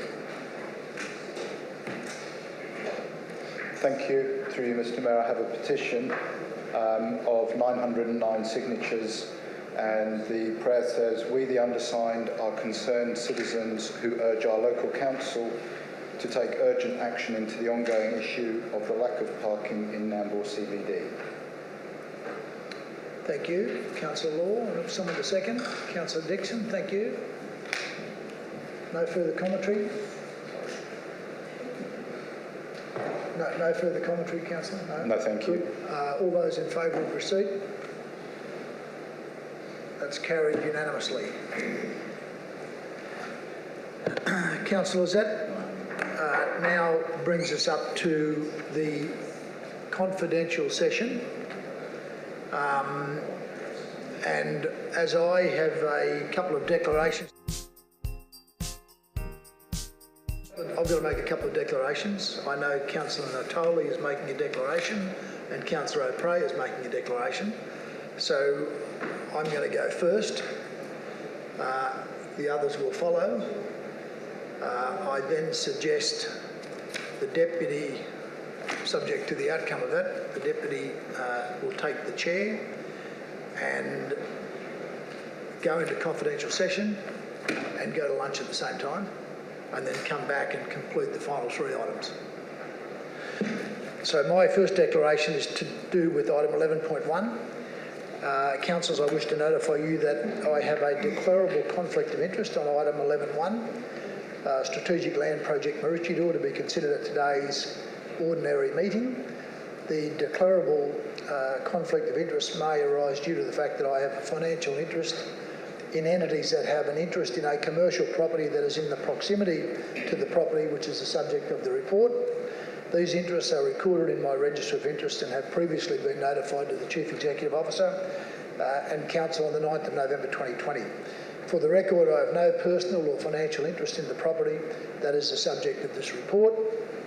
Nevertheless, given this is a confidential report and therefore the details of the matters which are the subject of the report are recommended to remain confidential until resolved otherwise by Council, I've decided to exclude myself from the meeting while this matter is discussed and the vote is taken. And that is followed by item 11.2. Councillors, I wish to notify you that I have a declarable conflict of interest in item 11.2, Road Transport Corridor Planning, to be considered at today's ordinary meeting due to the fact that I have received the following electoral donations from the Pratt Property Group: $10,000 on the 10th of February 2012 and $5,000 on the 4th of May 2012. These donations were received outside my relevant term as a councillor, which commenced on the 5th of April 2016, and therefore are not a prescribed conflict of interest within the context of the Local Government Act 2009. That said, I acknowledge that the Pratt Property Group may potentially be advantaged or disadvantaged by any decision which Council may make in respect of agenda item 11.2. I have no ongoing relationship with the Pratt Property Group beyond having received electoral donations in 2012. However, consistent with my actions on previous occasions, I've made the decision that I will exclude myself from the meeting while agenda item 11.2 is being discussed and the vote taken. So, councillors, there will be no need for you to consider that, as I will leave for those two items and ask Councillor Babarowski to take the chair to, as I suggested, go into confidential and break for lunch.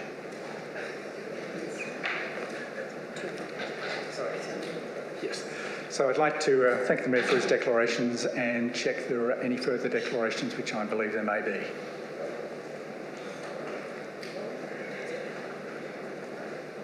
Councillor O'Prey. Through you, Councillor Rigg. I, Councillor Jason O'Prey, notify that I have declarable conflict of interest in item 11.2 to be considered at the ordinary meeting of 21 September 2022 due to I received an election gift in the form of an election signage in January of 2012 to the approximate value of $3,800 from Pratt Property Developments. These signs were reused in 2016 and 2020 elections. As a Pratt Property Developments may derive a benefit or a disadvantage by the matter that is being subject to Agenda 11.2, I will exclude this myself from this meeting as well. Thank you. Thank you, Councillor O'Prey. Any other declarations? Councillor Natoli.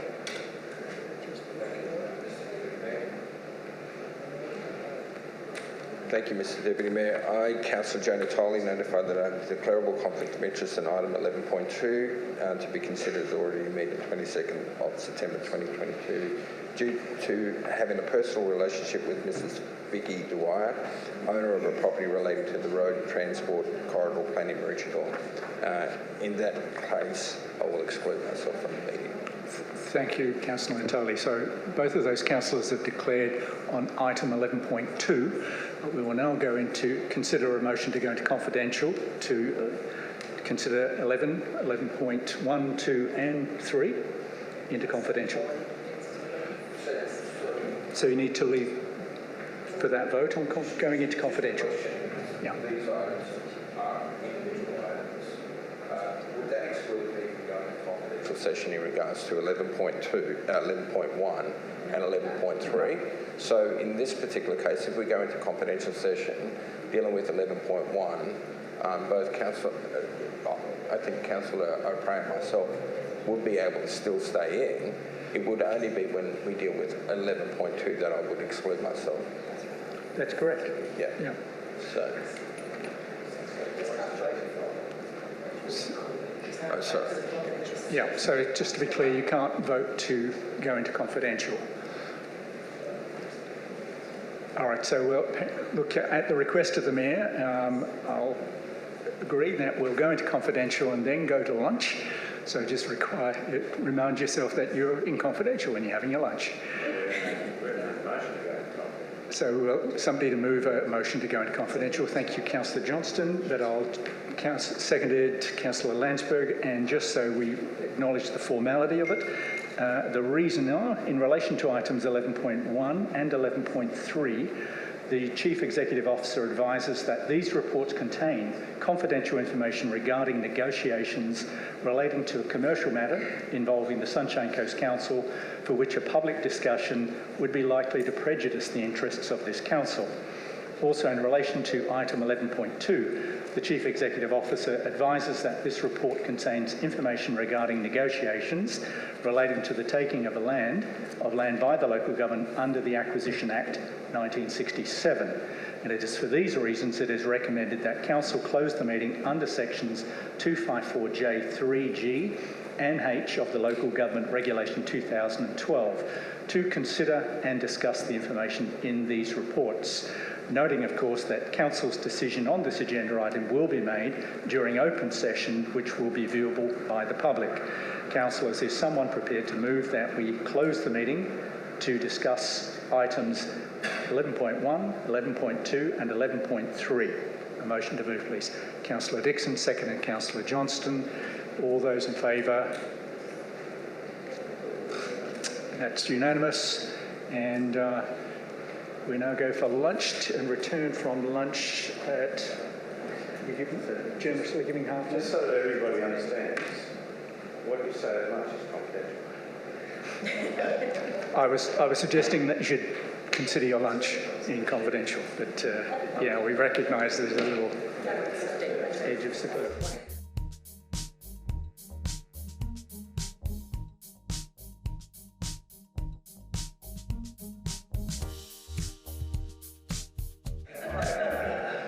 Okay, so we're now back in open session, councillors. So are there any declarable conflicts of interest for any future items that we're considering?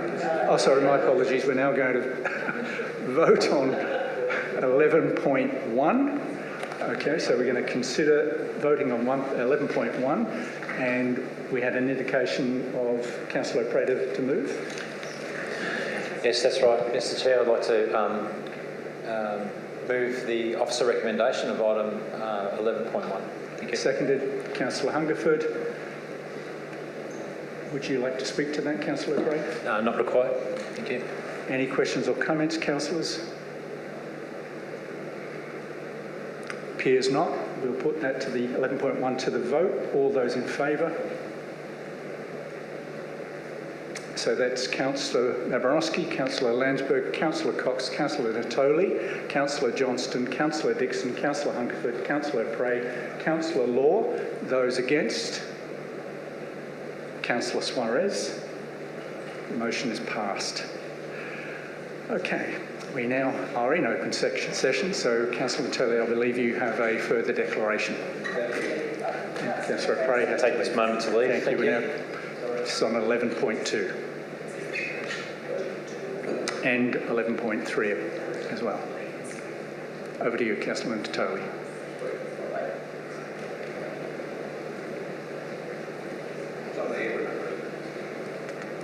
Thank you, Mr Deputy Mayor. I want to make a further declaration that I, Councillor Joe Natoli, notified that a declarable conflict of interest on item 11.3 as well as 11.2 to be considered at the order of meeting of 22nd of September 2022 due to having a personal relationship with Mrs Vicky Dwyer, owner of the property related to the road transport corridor planning in Maroochydore. Thank you. Thank you for your declaration, Councillor Natoli.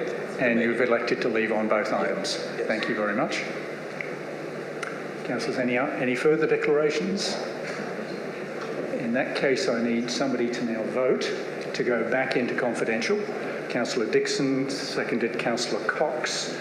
Do I need to read it out again? We won't go through the formality of reading out it was read before. So all those in favour of going into confidential? That's unanimous.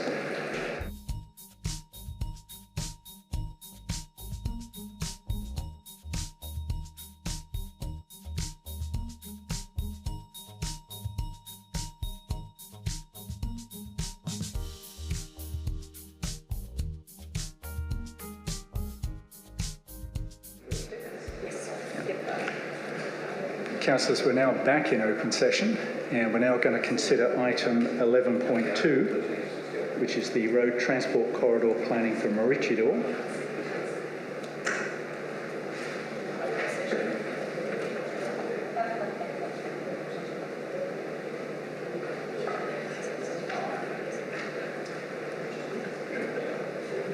All good? Okay. Can I have someone to move 11.2? Councillor Dixon, seconded Councillor Hungerford. Do you wish to speak to the item? Just to clarify, the public can see what I can see. In blue?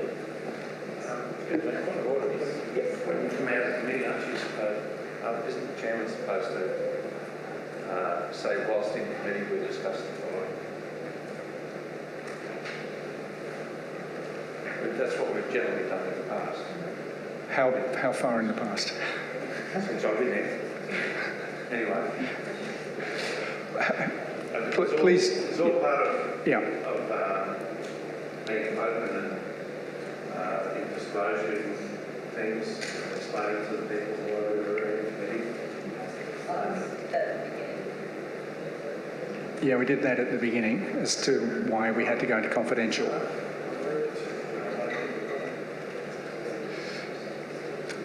Okay, thank you for your point.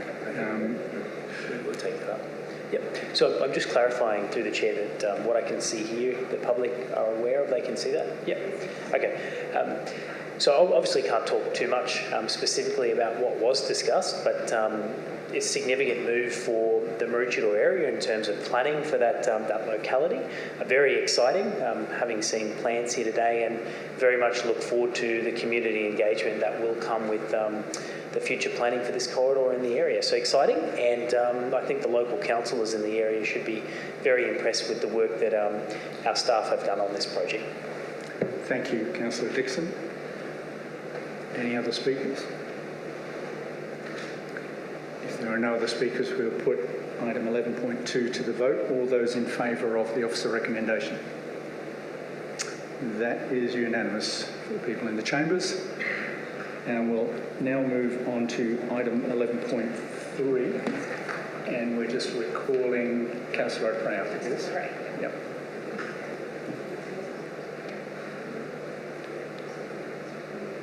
Welcome back, Councillor O'Prey. Now considering 11.3. Land acquisition in Maroochydore.